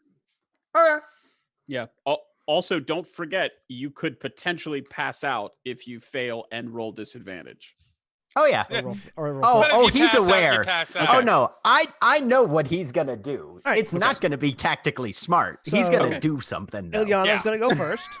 So Ayana they're sort of on opposite sides of the door, just sort of looks over its shoulders like, you should stop getting hit, and then is going to try and whip this fucker. Was that to Um, Graz? Yes, of course. You have the boost die that I passed on. Yes, I do have the boost die. So, and you get another boost die for surrounding. Would you like to Yep. aim before you swing? I will aim. So that's 3 boost die, 2 difficulty upgraded once. To difficulty upgraded once, and obviously, because when have I ever not in combat? I'm flipping a destiny pool. Go ahead. You've got plenty of them now. We don't need those. No. So that's 2. So that's enough to activate 4. ensnare. Yep, and that is enough to activate ensnare. So the target is immobilized for 1 round. All right. An immobilized target cannot perform maneuvers. Correct. Right. Whoosh. There. Finish it. Okay. So, Graz, you taking the next slot? I will take the next slot. I too will spend a light side point. All right. Give them all back to me. It's fine. Yep. He is also going to aim. Okay. which I believe would give him 2 boost die because Yep. it's surrounded. You get surrounded and for aim, one right? and aim for another. And he is going to do something stupid. He is not going to suffer any strain to reignite his lightsaber. He is going to drop it and go hand to hand. Punch using the droid. claws and teeth. Yes, Go he is ahead. going to fucking tackle this droid. Yeah. If he gets enough advantages, he can do a knockdown, and that's Recall, what I'm going for. you have Wookiee Rage. It's last week. all over So again. Wookiee Yeah, Rage that'll says if when a Wookiee has suffered any wounds. Okay, I've only only taken wounds, strain, not not strain? wounds, Got so it, I got don't it. think I get bonuses to that. Gotcha. Yep. Fuck Oh, look. yeah. You got a triumph. And 3 advantages. What would you like to spend them on? Okay. So I would like to spend one of the advantages to... Oh, wait. Let me check knockdown. I don't know how many advantages it takes to activate 2. that, because that's... 2? Okay. I think it's 2. So he'll spend two of those to activate knockdown. Unless... Does this thing have a silhouette beyond 1? Requires additional advantages for any silhouette beyond 1. Ruby is... Nope, Ruby is silhouette 1. Okay. So 2 advantages for that. 1 to recover a strain. Let me see what I can spend triumphs on. Recover another strain. I mean, I could. But let me see if there's anything else better. No, that's threats and despairs. I'm not interested. I mean, you can upgrade the difficulty of Ruby's next check. On an upgrade.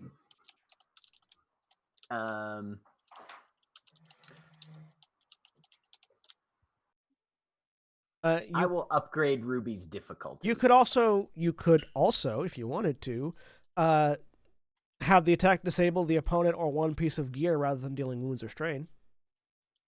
You could punch the lightsaber off.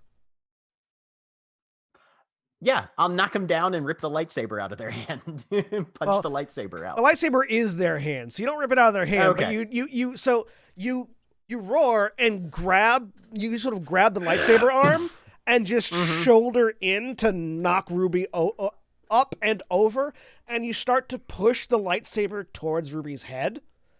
At which point it turns off because Ruby doesn't want to hurt themselves. Right, because Ruby's got self-preservation protocols. Right. Bam! Yep. Just knock the whole thing bloody down. All right. I don't know if my damage for that bypassed You didn't do any damage? soak. Yeah, you didn't I do any... figured probably not. But you wouldn't have done any damage anyways because you decided to disarm them rather than do damage. Right.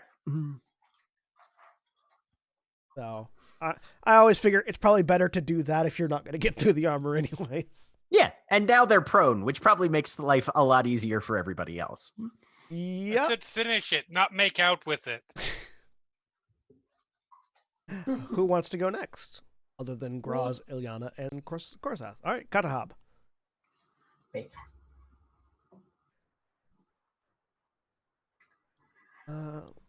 And I am gonna do a lightsaber strike. I'm also gonna aim. So- do I get anything from? So you get an additional boost die for them being prone. So 1 from being surrounded, 1 from being prone, 1 from aiming. So, Difficulty is 3, 2 2 with an upgrade. with an upgrade. Got it. And yeah, I'm not great at this, but we're gonna play. Okay.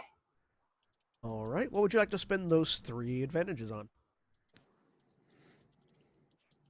Just had the table up. All right.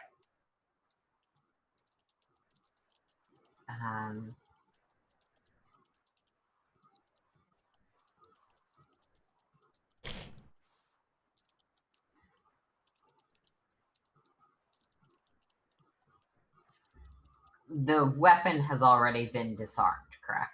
It's been disabled currently, yeah. Okay.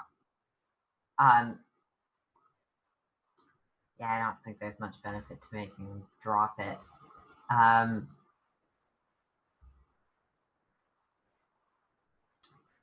gonna spend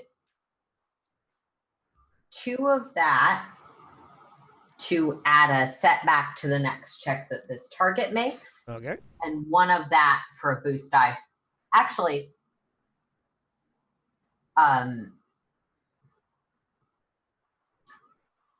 I'm going to spend 2 of that asset back, and just to try out different mechanics. Sorry, guys. I want to notice one important thing about ongoing conflict, if that is an available option. Otherwise, I will use. Sure, yeah, you can do that. So you're activating a setback and noticing an important detail? Yes. Okay. Or activating. Yeah, I'm going to go with setback because the person who is currently on top is going to fall over in half a second. I have spent enough time with them to know this. So, you notice a couple things. One, you notice that you guys aren't actually doing a lot of damage to Ruby. Like you've knocked Ruby over and you keep like hitting, but unlike Sapphire, Ruby is much sturdier, and Ruby's just sort of like, it's frustrating that it's knocked down, but you haven't gotten it very close to being out. But 2, you notice that the Exarch has come into the room and is sort of standing next to Niris, who is off to one side observing. Incidental to give a hyper excited wave. Yep. And yeah, that's my turn. All right. So, Avasia or Crack?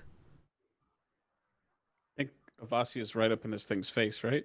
Oh, no, you're both over by Sapphire still. Okay. Where Sapphire was. I mean, you can go first if you like. I'm okay either way. I think if he's not being actively attacked, Crack would not want to go next. So by all means. Okay, yeah. Vasio go next then. Crack's over there going, ow, ow, ow. Yeah, ow. yeah, that's the other thing. Right next to the Berserker Sith. He's like, after you.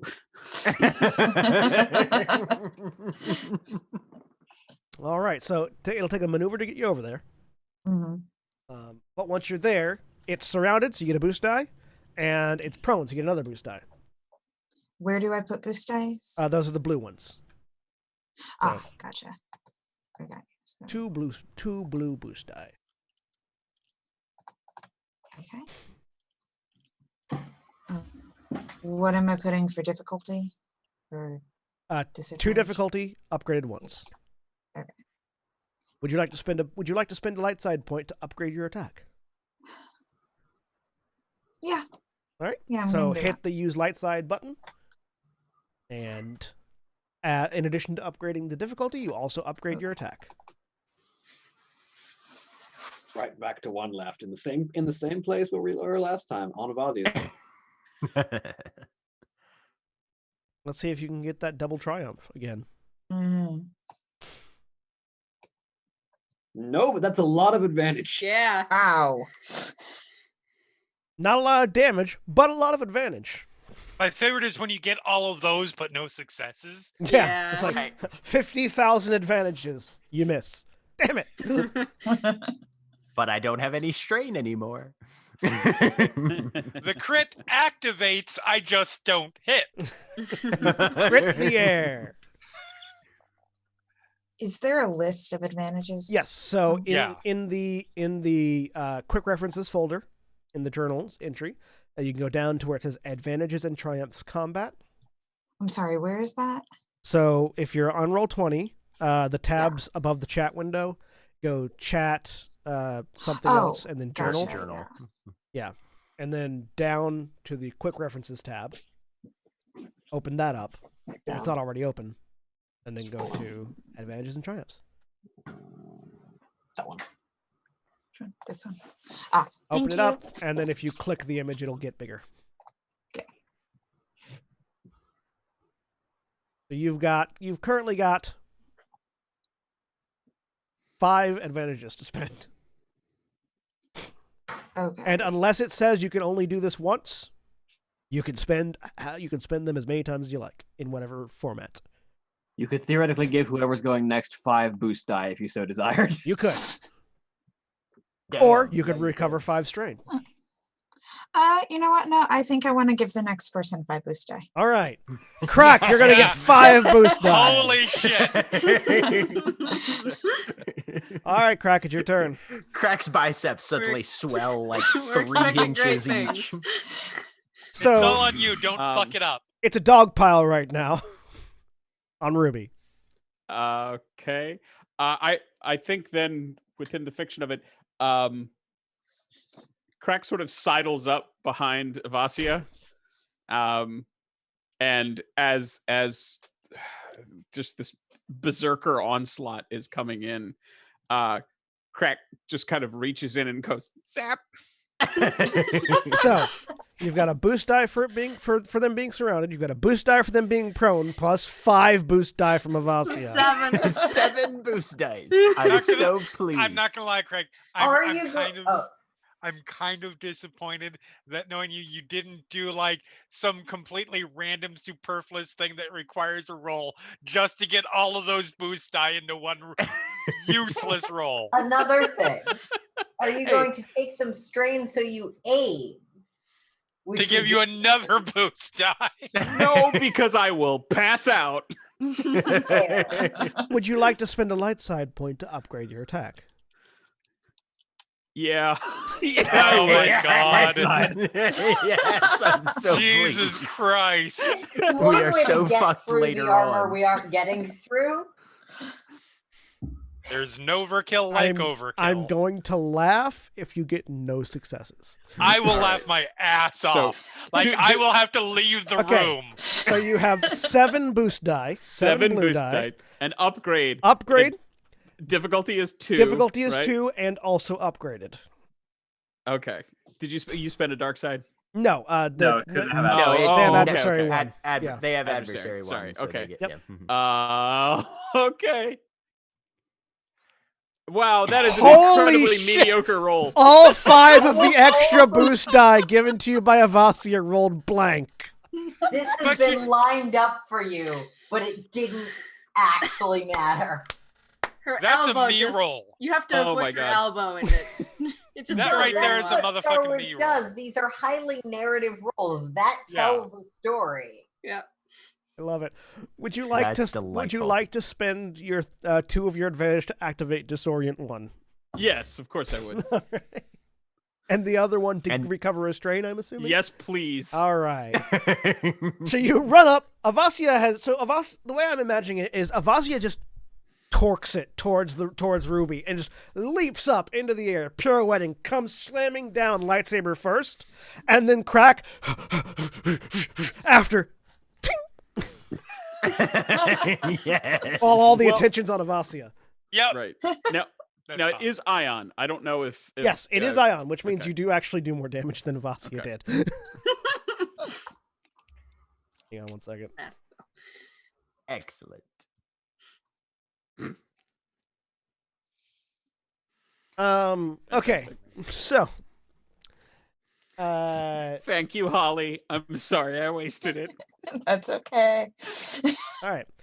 So as you stab in, the struggling Ruby deactivates. Oh, okay. Yay. And the body is lifted up with some of you still on top of it. As Saris Graz lifts a isn't hand. letting go. So I get Falls Craig along over. because you're holding my whip to it.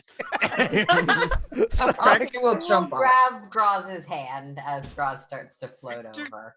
that will incite him to turn it loose.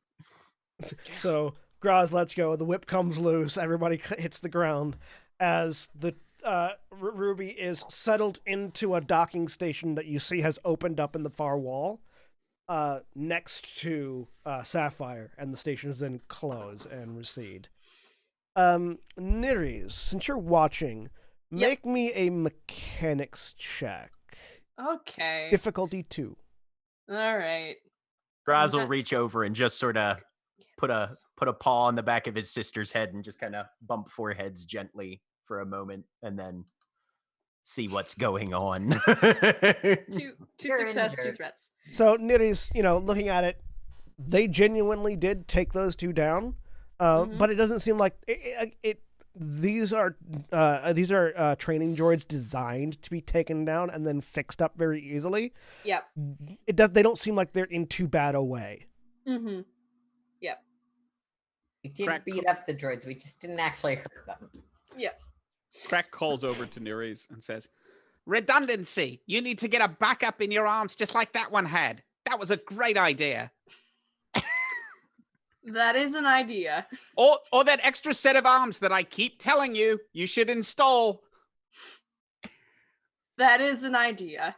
You have all done very well, Nibashuza says as he steps forward. And as soon as both the droids are done, Corsair's lightsaber turns off, and he just immediately bows his head.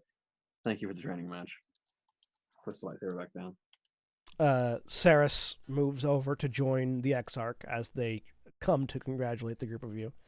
Neri following after. Zook also appears. You're not certain if Zook has been there the whole time and none of you noticed, or if he just walked through the door. But the three of them approach, and Nebashuza looks at the group of you. Graz tries to like smooth down his fur that I headcanon is kind of sticking out with all the static. Oh yeah, you're an afro right now. Right.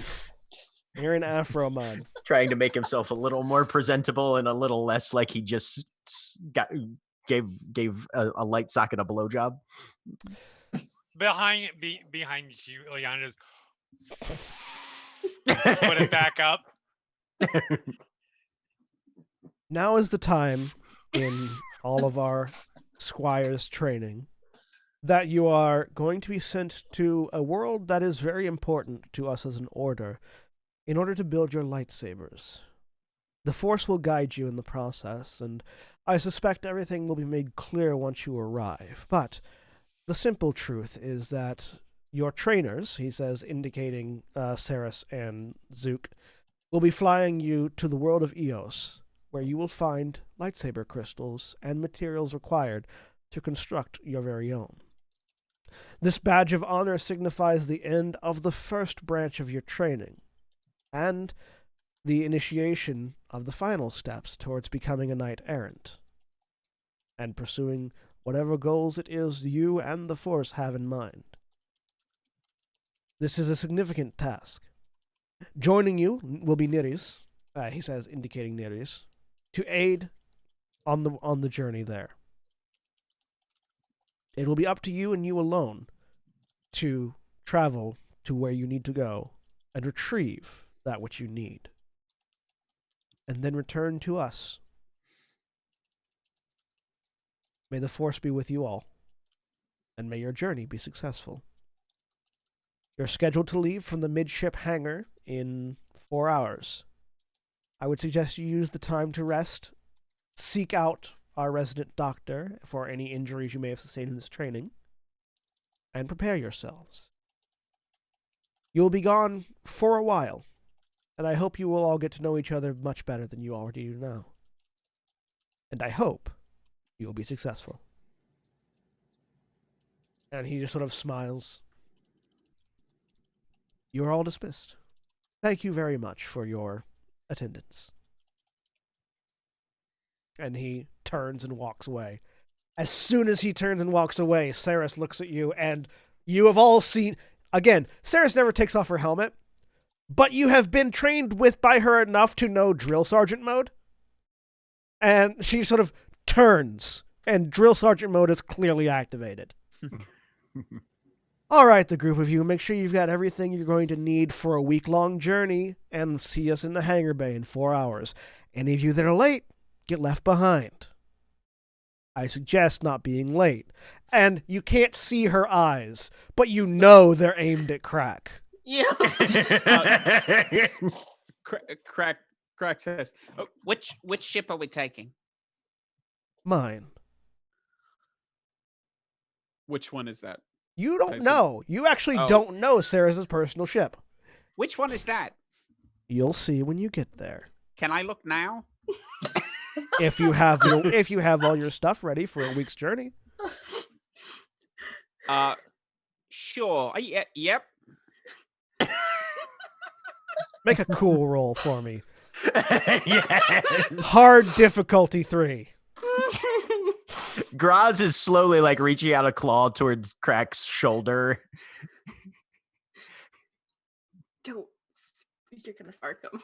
Sorry, cool. Yep, definitely don't have any points in that. Okay. You realize Failure, 3 advantage.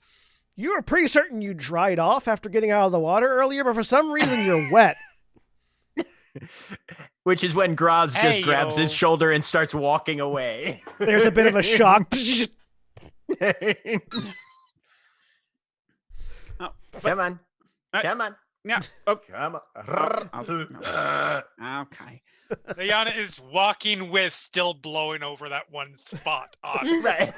Well, managing to remain almost in parallel with the twin, wanders over towards Nerys. Not even like waiting for a dismiss. Doesn't seem to realize that Oh. might be a thing. Yep, Hello. You've all been I've forgotten that we were in the middle of a conversation or in orders, so Kitty very clearly has. Hi, it'll be nice to work with you. I like your face. Thank you. Corsarat sort of turns to Avazia and immediately sort of that subdued, sort of shoulder slumped look again. We should probably reconvene in our quarters, gather everything we need, and then meet at the docks. Yes. She will take his hand.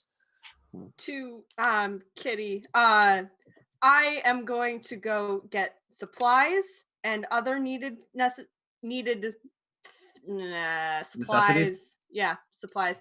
And convene there. If anyone requires medical assistance, I am also able to give that, like your twin. Yeah. Graz. Graz stops where he's at, just sort of shoves Crack forward a little bit, like, go on, get your shit, and then turns around to look at Kitty. Isn't Crag What? also quite injured? Yes. He probably falls over as Graz shoves him.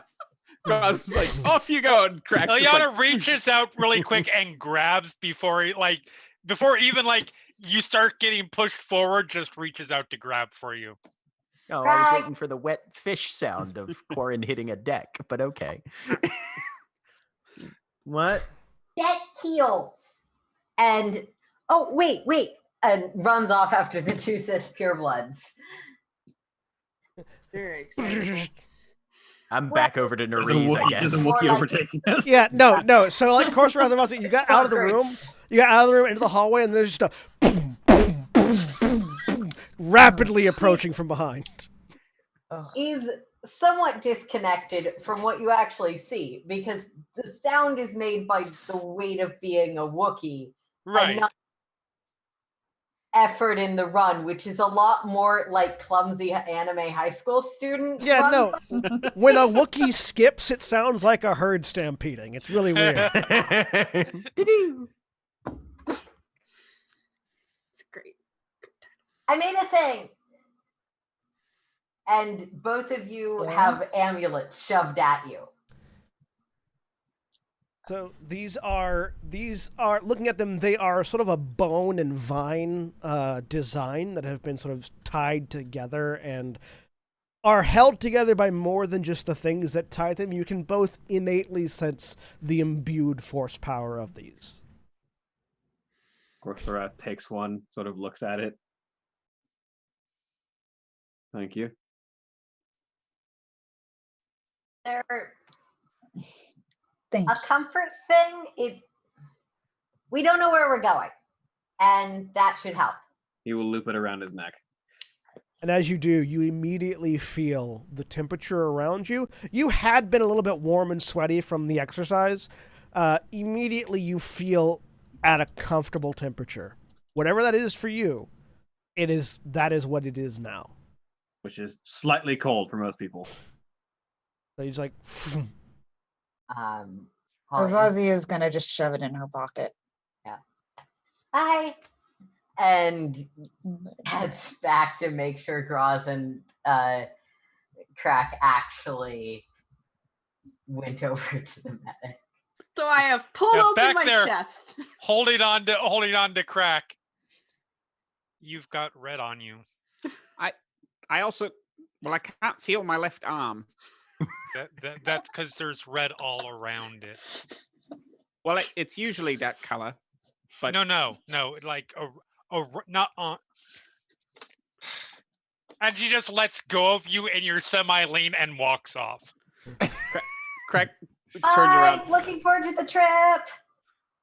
Nah. So all of you that have strain can make a discipline check, no difficulty. Or cool, discipline or cool, whichever you're better at. I am equally bad at both. That would be discipline. No difficulty. Yep. All right. Every success removes a point of strain.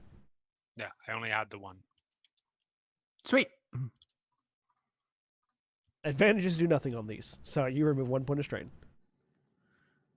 Still very bad. All right. Neres, you can make a medicine check, difficulty 2. Okay. Crack- I Crack realized. will... Go ahead. The medical check. I think the chart at least is I can only remove wounds. Can I remove strain with that as well? Or You can remove strain if you generate advantages on the check. Okay, got it. Okay. And so the way it works, when you make a medical check on somebody that has no wounds but has strain, you basically learn that they don't have any wounds. But if you generate advantages, you can remove a number of strain equal to the number of advantages you generate. Yep. I also get a boost because I have the physician's kit. Yep. So Nerese opens a door like in the center of their chest and just pulls out an entire medical bag. Nerese flips the robe over one shoulder and then opens the door. Yeah, I don't actually 'cause imagine you're that I wearing wear the the robe. No, I might have. Yeah, Yeah. this is weird. These are weird people. I would have. I've been wearing a giant concealing robes. Yeah. So it's Just like basically a giant tent. gray Jedi robes, Great. basically. It's beautiful. Okay. And difficulty 2. It's like robes. but If one- robes came with a hoop skirt. Yeah. Because I got giant legs under there. And a boost die. Okay. There we go. Medicine. Who are you going for first? I'm gonna go for Graz because you were already there. Okay. Ugh. So I am not wounded. So, as you analyze Graz, you realize what Graz needs right now is either a trip to the alchemist, specifically the alchemist that is not Graz's sister, or rest. You are fine. You should see Rozchella. That's her name, right? Yeah, Rozchella. Yes. Okay. And then second one, when Crack comes over. Yeah, Crack is walking over in his still usable hand, talking on a comm link, saying, "No, the large refractor mother. Yep, no, pack that one. No, put that one down. No, we're gonna need a beam angle. Yep, electrocrop. Yep. Concentrate. I'm going to help you. Oh, There's one success. You recover one strain. all right. I'm at half strain. Heyo. You should There also you go. you should also see Rozchella. You should also see Roz. So yeah, Graz will meet Kitty like halfway out. The droid says I need to speak with your teacher. Right. Let's go. Oh, you should grab your bag first, probably. I should grab my bag too. We can grab our bag afterwards. Okay. And I'm sure it won't heading take to wherever too long. Roz is. So those of you that are going, I'm assuming Croc runs to catch up because it's in the same direction.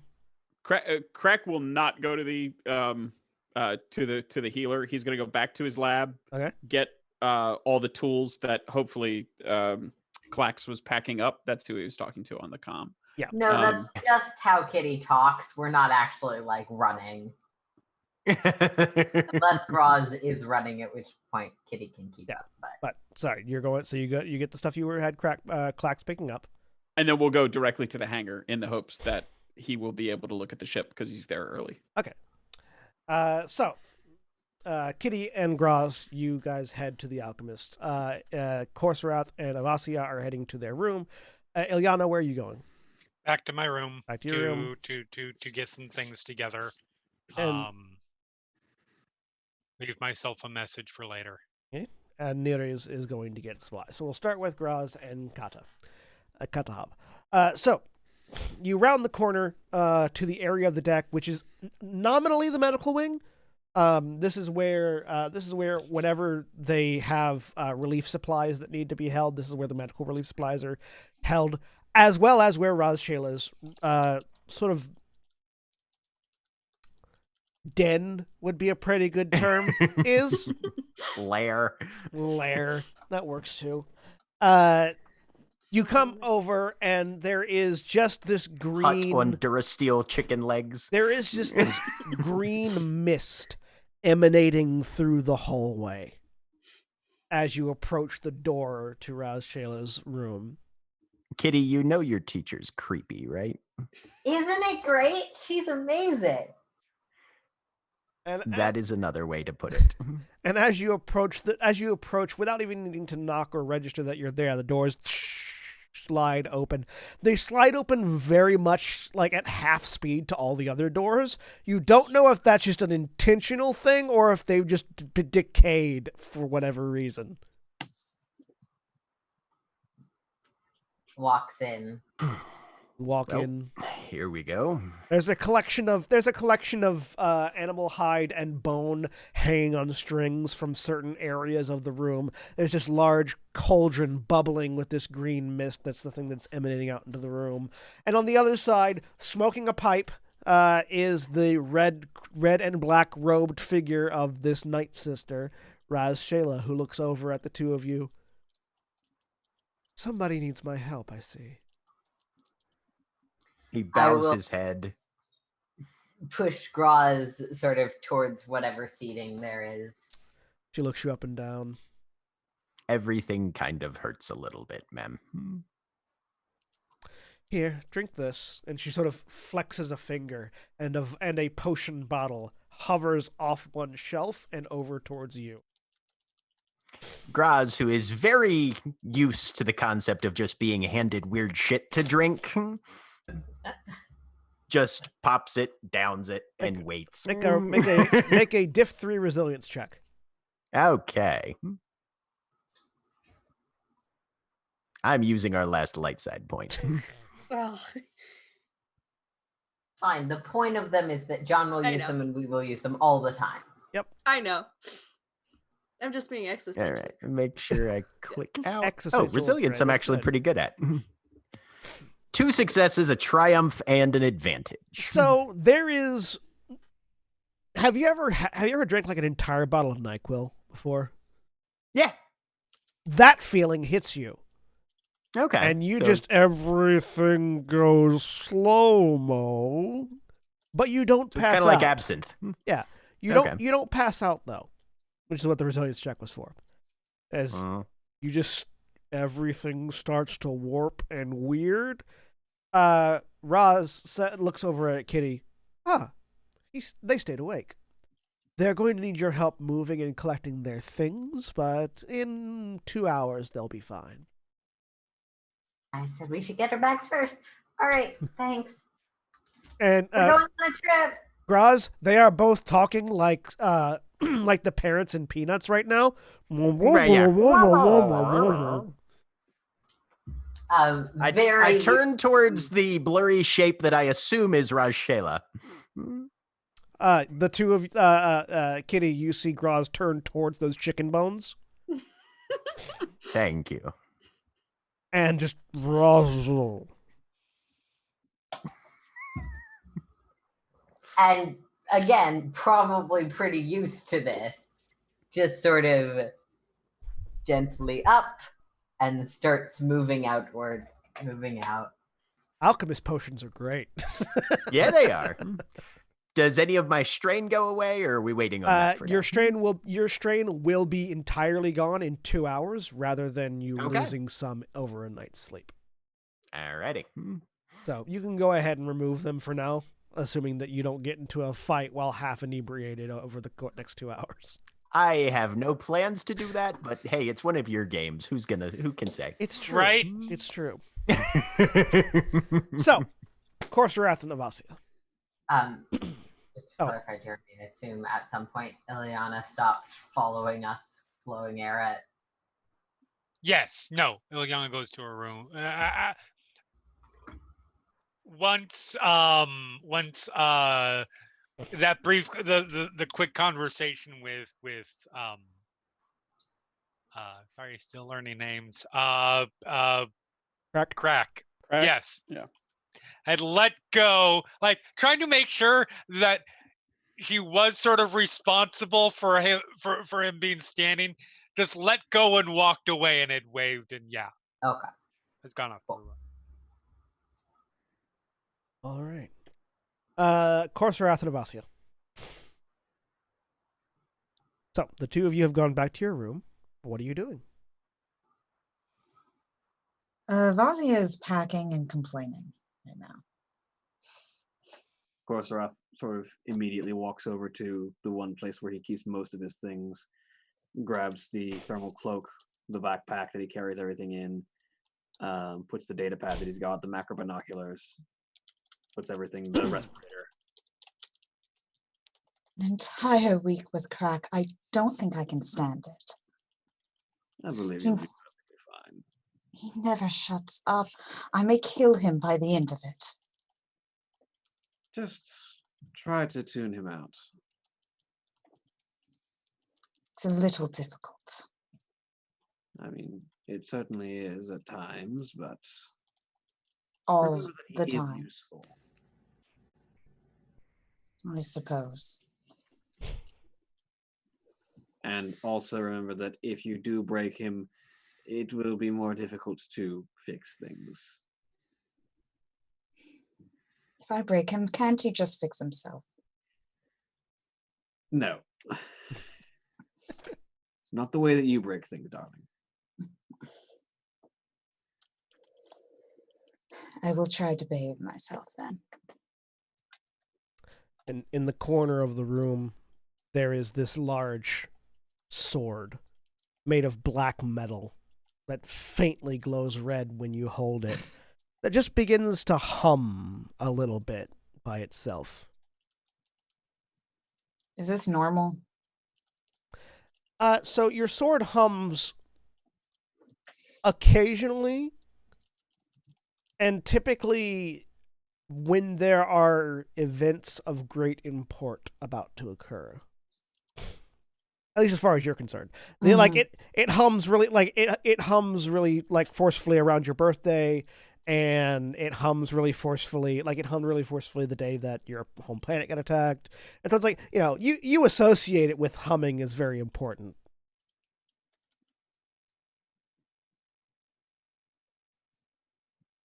Well, it would seem that we've got important matters to attend to today. So, Indeed. Vazia will grab her warblade. I think it might have missed you. Shall we make our way to the docks? Yes. Very well. And the two of them will head out, I guess. So, Neres, you had to get some supplies. Yep. As you open up the storage room and walk in, you hear this,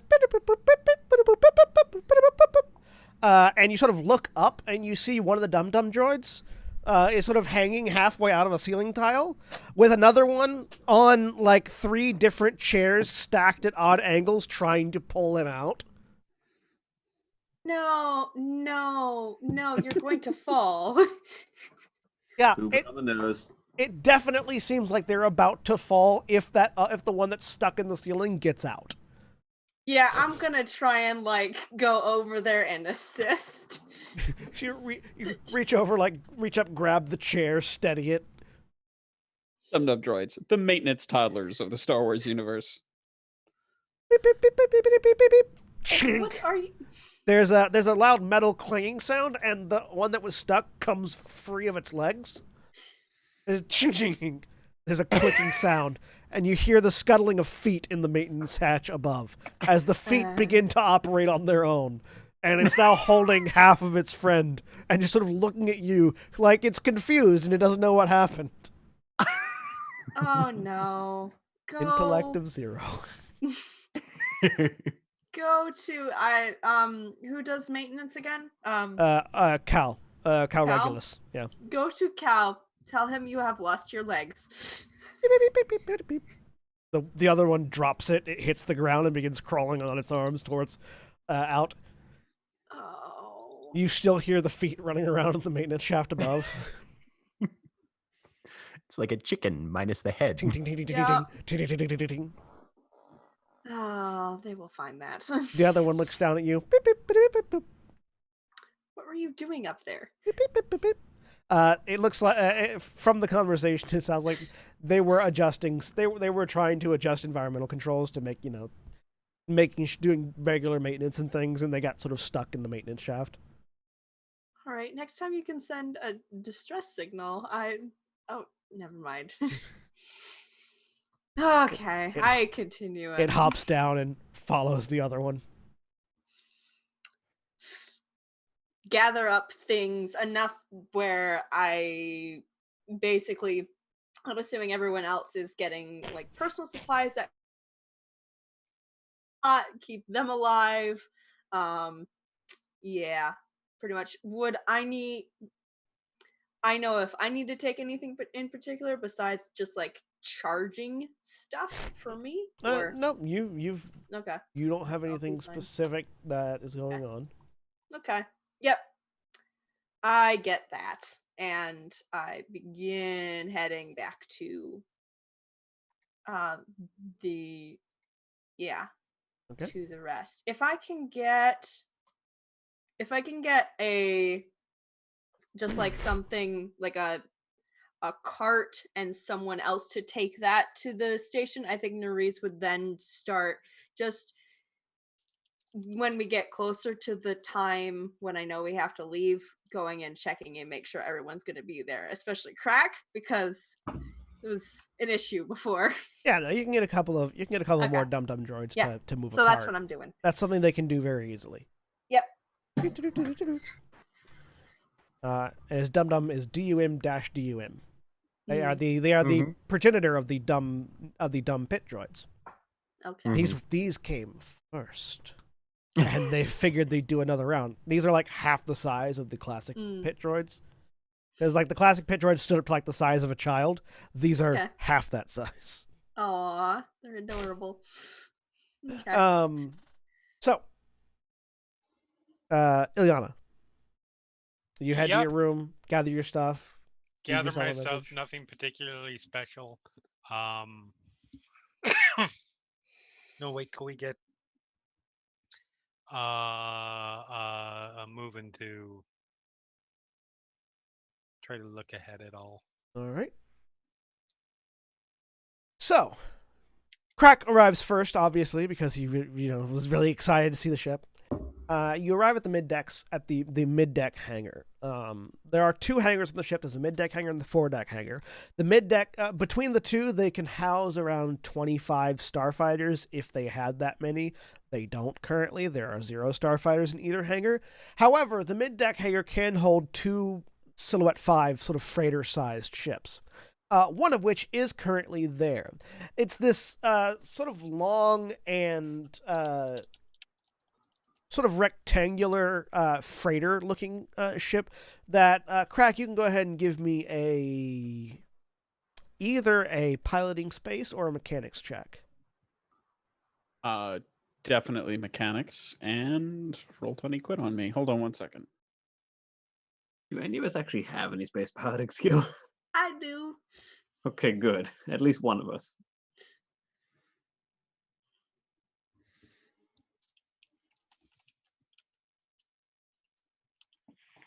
Okay, I'm back. And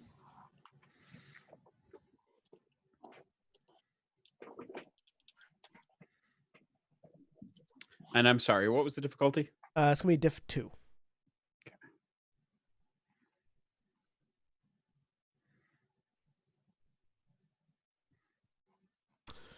No. This ship looks really beat up. Like, it's a pile of junk. As far as you can tell. You do see off in the distance, Saris and Zook are currently doing some sort of maintenance work to the ship. Saris is sort of her cloak billowing behind her, walking around with a bucket full of tools, and is just like dropping them at Zook's feet, and then climbing up. She like sort of climbs up one of the landing struts, hooks her legs around, and leans back, basically holding herself up by her core muscles alone, and is just sort of adjusting something underneath one of the engines, while Zook is off to one side messing with something else. Crack will jog over and say, "I'm here. I got here early. Can I help?" Saris looks over her shoulder. No. I brought all my tools, and we'll point at the bag that the tiny little, at this point, the tiny little crab droid is desperately trying to haul across. Good. You can go ahead and situate them on the ship then. And she sort of thumbs over to the open cargo bay, which is like sort of a lowered platform that's on the ground right now. Okay. Is the cargo bay? Are there interior entrances from the cargo bay? Once I get into the cargo bay, get into the rest of the ship. You can tell it's a freighter, which means that Okay. typically the cargo bay is readily accessible from the rest of the ship. Anything in here that identifies it? Is there a make or any kind of brand logo or? No, this you can readily identify. This is a junk freighter. Okay. Which is a kind of freighter that's been scrapped together by many different kinds of freighters.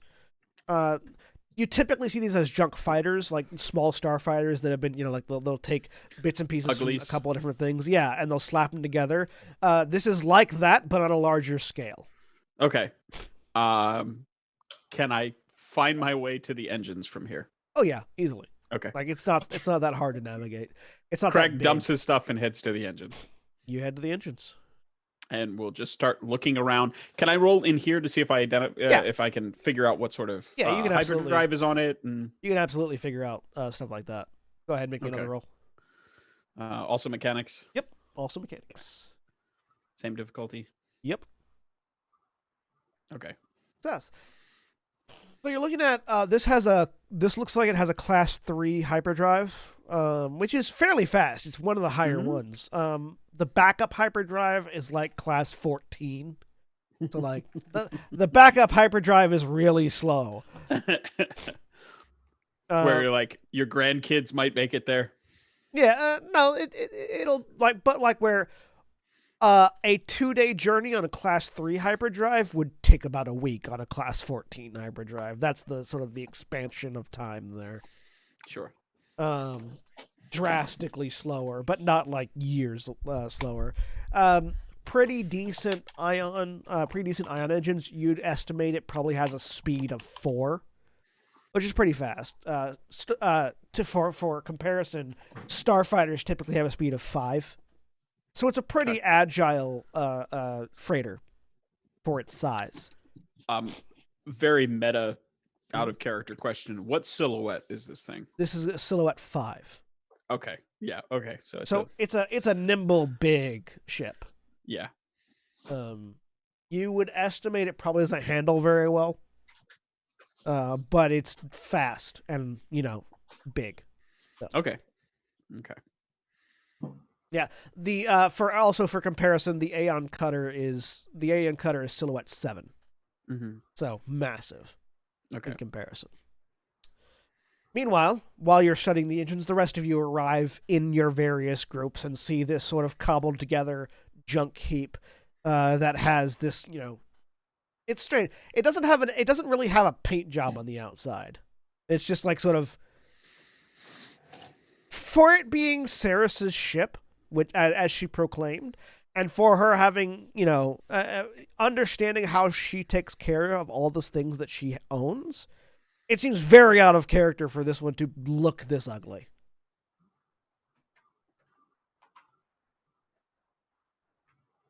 Yep, I go on board.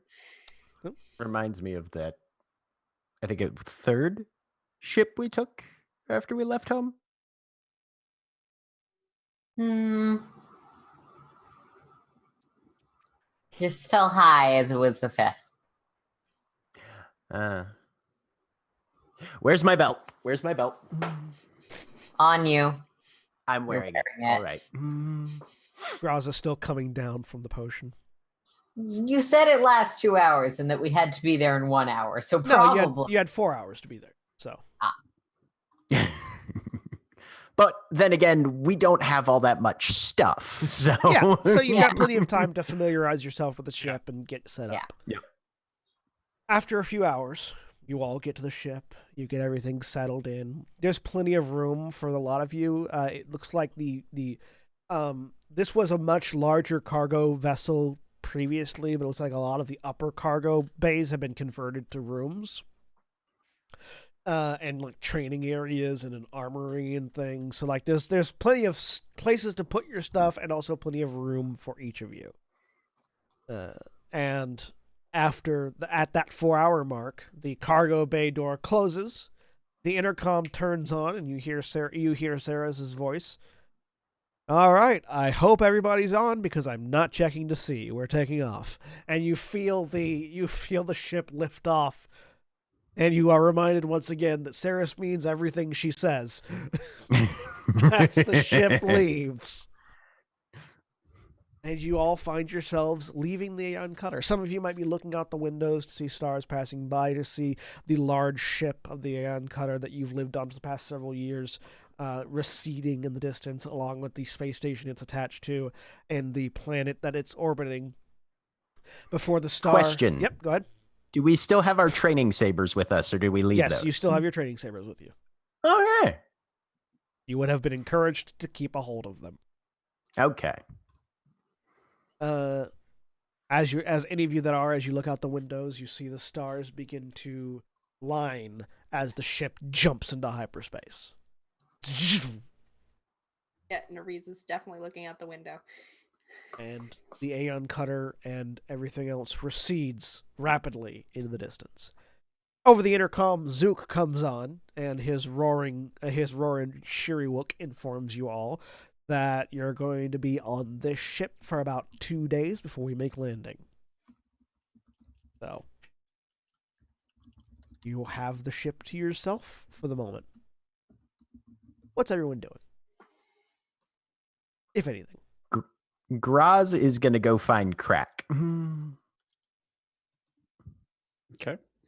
And once he's high on drugs, then he's going to go find the Quarren. So by this point, you've come down. Come down? Okay. And he's got his truncheon with him. This was good work. I like how it feels. Oh, that's very good. Very sorry we didn't get to use it. Would have liked to see it. Maybe we'll get to crack something over the head once we reach our destination. I think I will wait until then. I don't want to start this with any bad feeling between anybody. No. I mean, some sort of hostile life form, or maybe a. It has a pretty good polish on it, but we could clean it up if you need to use it to bash through something. Yes, I think we'll see what happens. Did you think I meant use it on one of the others? Because you could use it for that too. That's just not what I was talking about. I was thinking about our training and sparring, and that was the suggestion I thought you were making. Oh. Well, we could, if you want to. I think I'll wait for now. I like what I saw of everybody with the droids. I think it's a good group we have here. How did you like the training sabers? They work well. This will attract less attention, so I'll definitely keep it for those sort of circumstances, but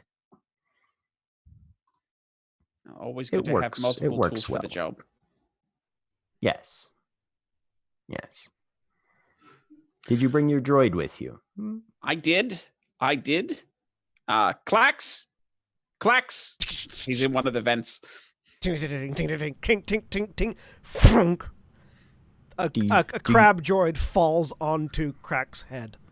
Did you find what was making that sound? And he reaches up one of his face tendrils and kind of taps on him.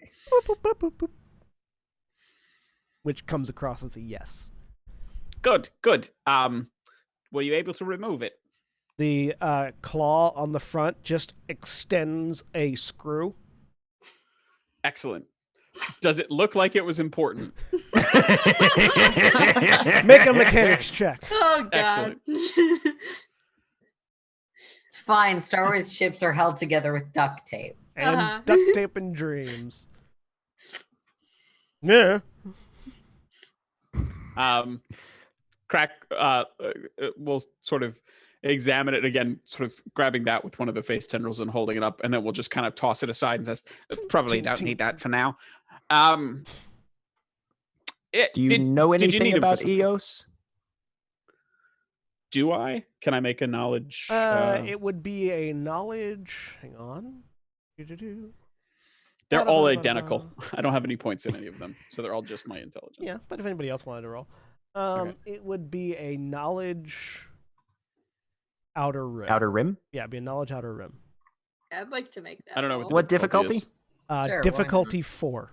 Oh, let me re-roll that. Are there any data banks on the ship that we could access to get make that a little easier or There not? are databanks on the ship. but you'd have Holy to access shit! them. Roz is like, I have a vacation home there. You can It make sucks. you can make a Sucks. computer's check if you wanted to try Makes to me so access the stressed database. just thinking about it. I say- will. Yeah. So it'll be I have a number of successes with it'll be less threats. computers 2. Okay. Apparently, Kitty and I have been by there. I had a much worse time of it. Nope. Yeah. So Nere's, you have nothing in your database about it, and you don't find anything in the ship's database other than an astrogation log, which is where we're going. And that's pretty much all Yep. you get. Kitty and Graz, so you don't know anything about Eos as a planet.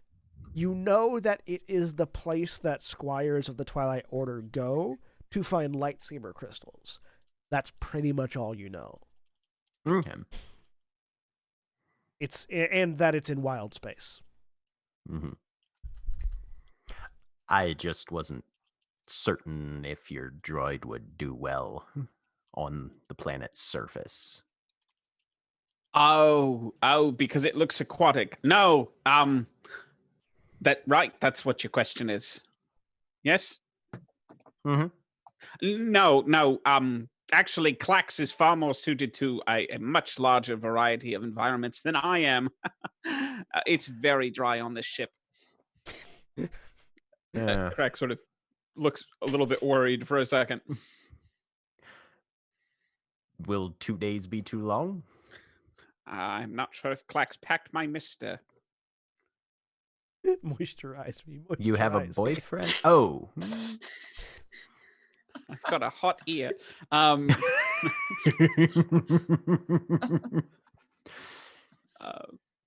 I will No, see what I can find. Is there anything on the I assume there's no aquatic chamber on this. No, on the there junk are no freighter. floodage on the junk freighter. It- There are showers though. Crack shrugs and says, "West comes to west. We can put a lot of we can go to the galley and put a lot of pans full of water on the heat. All right. Or just I'll stay in the refresher." Just stay in the refresher for 2 days straight. I'm still in here. Occupied. Occupado. Graz kind of blinks, then kind of claps Crack on the shoulder. Galley sounds like a good idea. Let's go have a look. All right. And we'll I'm gonna go scavenge some grub. All right. You go to the galley and find Zook there, currently in the midst of cooking. There is just like several big pots It looks like Zook has set on a pot roast for something that doesn't fit in any of the pots, so he had to separate it out into 3 different He pots. had to subdivide whatever it was. Yeah. And he's just sort of Excellent. He's just in there humming to himself and, cooking, adding some seasoning, reaches down, grabs something that's still alive and struggling, throws it in the pot. Man after my own heart. Graz is gonna see if there's anything that's easily grabbable for snacking, and see if he can skullduggery it without Zook noticing. Yeah, there are some fruits and things. Go ahead and make me a skullduggery roll with diff 2. Okay. That's not a success, but I did get an advantage. So as you sort of walk over and just sort of reach out and grab a piece of fruit off the table, I'm casing the joint for later. a cortosis infused staff smacks your hand. As Zook is holding his lightsaber pike, just smacking you with the butt end of it. It just points it at you. Fine, I'll wait. Now, the lightsaber pike, does it have a blade on one end of it, or both ends? So a lightsaber pike is basically a staff with an emitter on the top. Okay. Which is why he's using it as a staff. To say, no. Is he also using it to cook? I was going to say, I like to think that it's interchangeable. He can unscrew the lightsaber and put a spoon on the top, No, he's not using it to cook. It's just sort of sitting next to him. Okay. He leans it back up against the wall, continues cooking. No, using your powerful weapon as a cooking tool is totally the alchemist thing, though. Graz will just wander off and go find other things to entertain himself then. So so does he just kind of carry it around? Does he have a sling? He has a back sling for it, but he mostly uses it as like a walking stick. Okay. All right. I will just kind of note that down for later. Zook is very much the sort of if you imagine archetypes in like archetypical design, Zook fits into the old sage kind of motif of using the walking stick and using the lightsaber as a walking stick, and sort of always has it in hand if he's moving around. Okay. So yeah. Hey, what's everybody else doing on the ship at the moment? How long has it been since we set off? Not very long. Like, you just sort of saw the thing turn, and it's been a few minutes. In that case, Kitty's probably got out a sketchbook.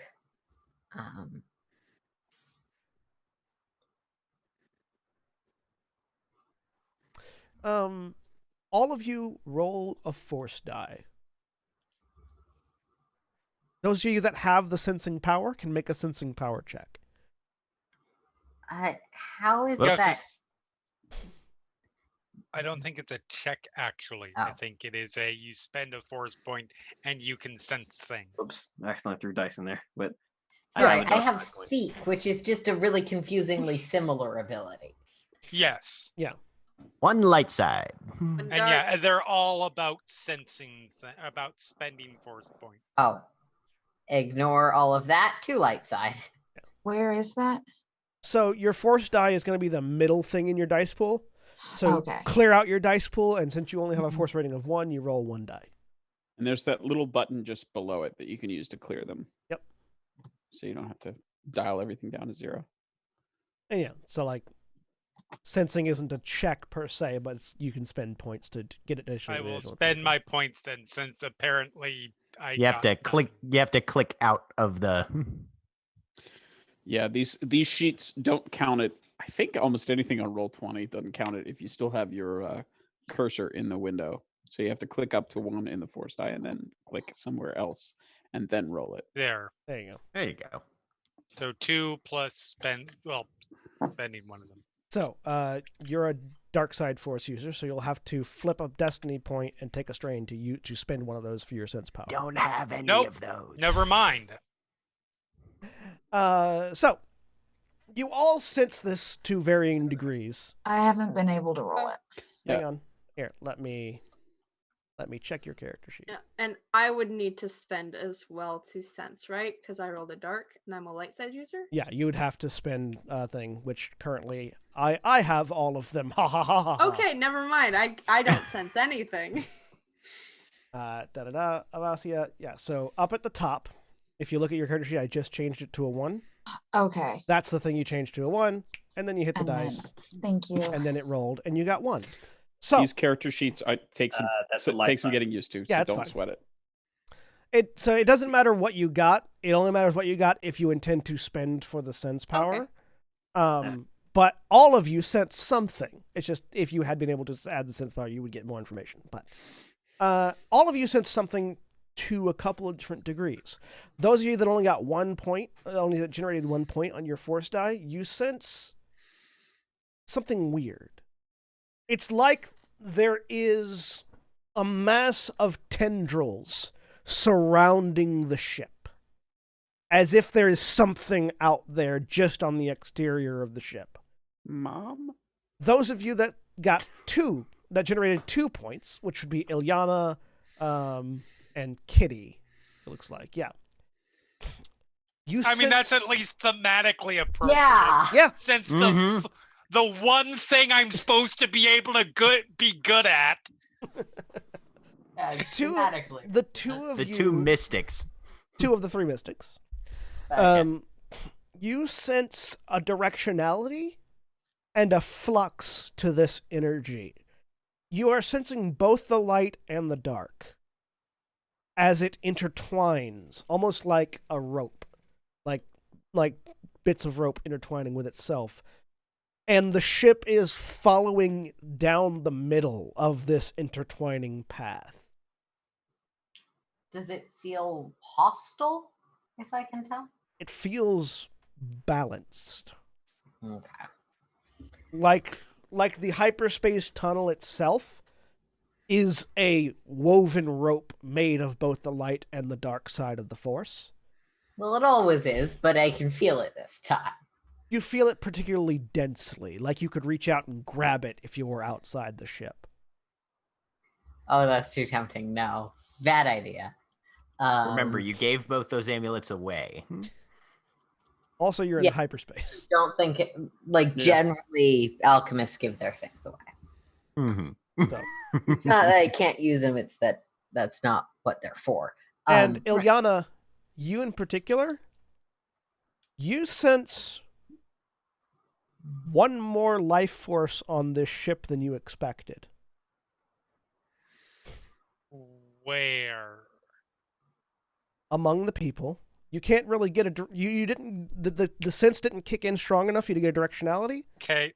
But there's definitely one extra person than you expected on the ship. Okay. Sort of looking around at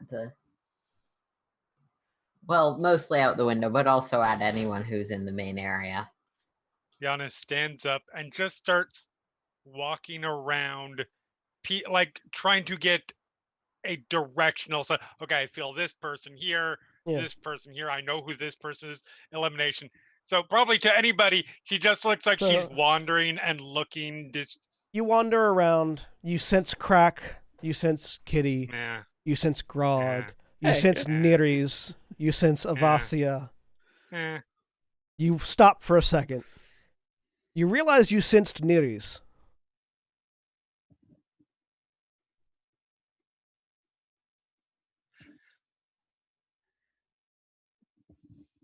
I look back, walk right up, and just this far away. I back away from you. Grab shoulder. Yeah, no, you can sense Neres in the Force. Sort of closed the sketchbook and is watching this. How are you doing that? Doing what?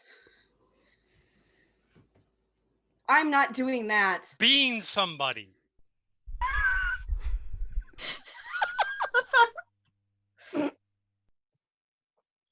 You're What's doing up? that, And she proceeds to reach out with her hand, and I'm going to use summon item Ah! No, no, on no, my no, no, no, vibro no, no. knife. Shunk. A So just vibro, out I- of nowhere, a vibro knife appears in her hand just in a I burst of green and unclick flame. my holds it up. weapons. How Yep. are you doing that? I unclick both of my weapons. I want both of you to make a discipline check. Okay. question. Yes. So I have the seek ability, which Difficulty 2, allows by the way. Okay. me to find objects and people. Mm-hmm. Question: Yes. do objects and people feel different in the context of that power? Yes. Oops, I should. So just because this is sort of like reaching out to the forces, how That's Kitty still solves one. problems, reaching out to seek Nerees, who I assume I am familiar enough with to. Yeah. Okay. Yeah. So, So I need to roll, and if I get 2, I can do it. both of you manage to keep your feet on the ground Right. Uh-huh. as you are pulled apart from one another by an Yeah. invisible force, Yep. and you turn to see Zook with a hand out. I can explain. Started it. Graz like sort of had started to stand up, but then he sees Zook there and just sits right So- back down and goes back to what he was doing. Kitty. Started it. So, Ilyana's got hyperspace madness. Kitty, through your senses, Nerees feels like both. Like you get the same feeling like when you're seeking a person as well as when you're seeking an object. It's this weird intertwining of the two. And Zook They just started it. Zook, let's go. And you both feel the pressure release. Please do not draw weapons on each other while we're in a small can. I would hate to have to pin you all to the walls. It was stun. But yes. It's not. Aries stunned. isn't And wrong, but she dismisses it. This might be relevant to the 2 other mystics in the group because they were both just looking around sensing things. Mhm. There's a massive wound in Corsora's aura. I imagine I probably, unless that's something that I've never seen before. It depends on whether or not you would have been trying to sense his aura before, but it's definitely Every been there since you've minute of every day, that's all that she looks at. Is she doesn't look at Auras. she physical. doesn't know if she's sensing auras or not, so it's probably just how Corsorath feels. Yeah. Yeah, Yeah. like he feels like a wound. Yeah. Okay. Can I also ask Jeremy? I had, I think, incorrectly pictured that you were force pulling the item. Did it just appear out of No, nowhere? It just appeared, Okay. like sort of materialized in hand. In a burst Okay. of Yeah. in a burst of green flames. Yes. And then vanished in the same. Yep. Is that something any of us might have seen happen before? I would imagine she has never summoned her vibro knife in anybody's presence before now. You can Okay. so you can Because all, she's never intended to murder Yeah. someone in front of you before. anyone who likes to can make a lore check. Difficulty 3. Sure. Regarding, I know. I have all regarding the that. dots. Is that something I'm doing as well as that directed toward me? If you'd like to. No, this is to identify what Ilyana did. Okay, cool. Nope. Difficulty 3, you said? Yeah. Okay.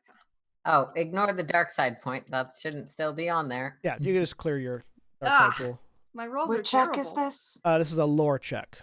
It's a knowledge. It's one of the skill? knowledges at the bottom of the At the skill very page. bottom of the skill list. Where do I Kitty put I don't know. difficulty? I don't know if I might have seen something like this before because I've spent Difficulty some is the purple time line. around my sister and her teacher, but Yeah, so it's a 3 difficulty. It's going to be at the top. Yeah.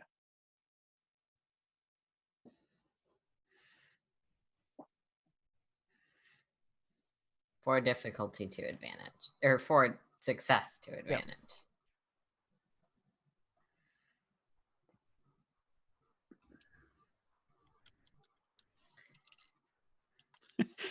Kitty and Cracker in the back, like, oh, I remember that article you gave me So- about this. So Kitty and Crack, you have both seen Raz Shayla do this. It's a power that Night Sisters seem to have specifically. The ability to just summon certain things to their hands from nowhere. It's part of the thing that makes Night Sisters so scary to other Force users, is that they don't use the Force the same way as everyone else. They subvert it and use it in very weird ways. That make much more sense to me. So, Do you want me to take that as strain? no, you don't have to take any strain. Okay. That I choose to inflict strain if I so desire, and this isn't something you would get strain from. Okay. I just What's wanted the to make sure you knew you had 3 disadvantage. Oh, yeah, I three saw. threat to play with. Okay. I saw. What's the last thing Kitty said? You were saying something before. Yeah, I happened. got cut off. Nears isn't wrong, but Ileana isn't either. I prefer to think of that as I'm right. You are right. That just doesn't make mean Nears isn't right.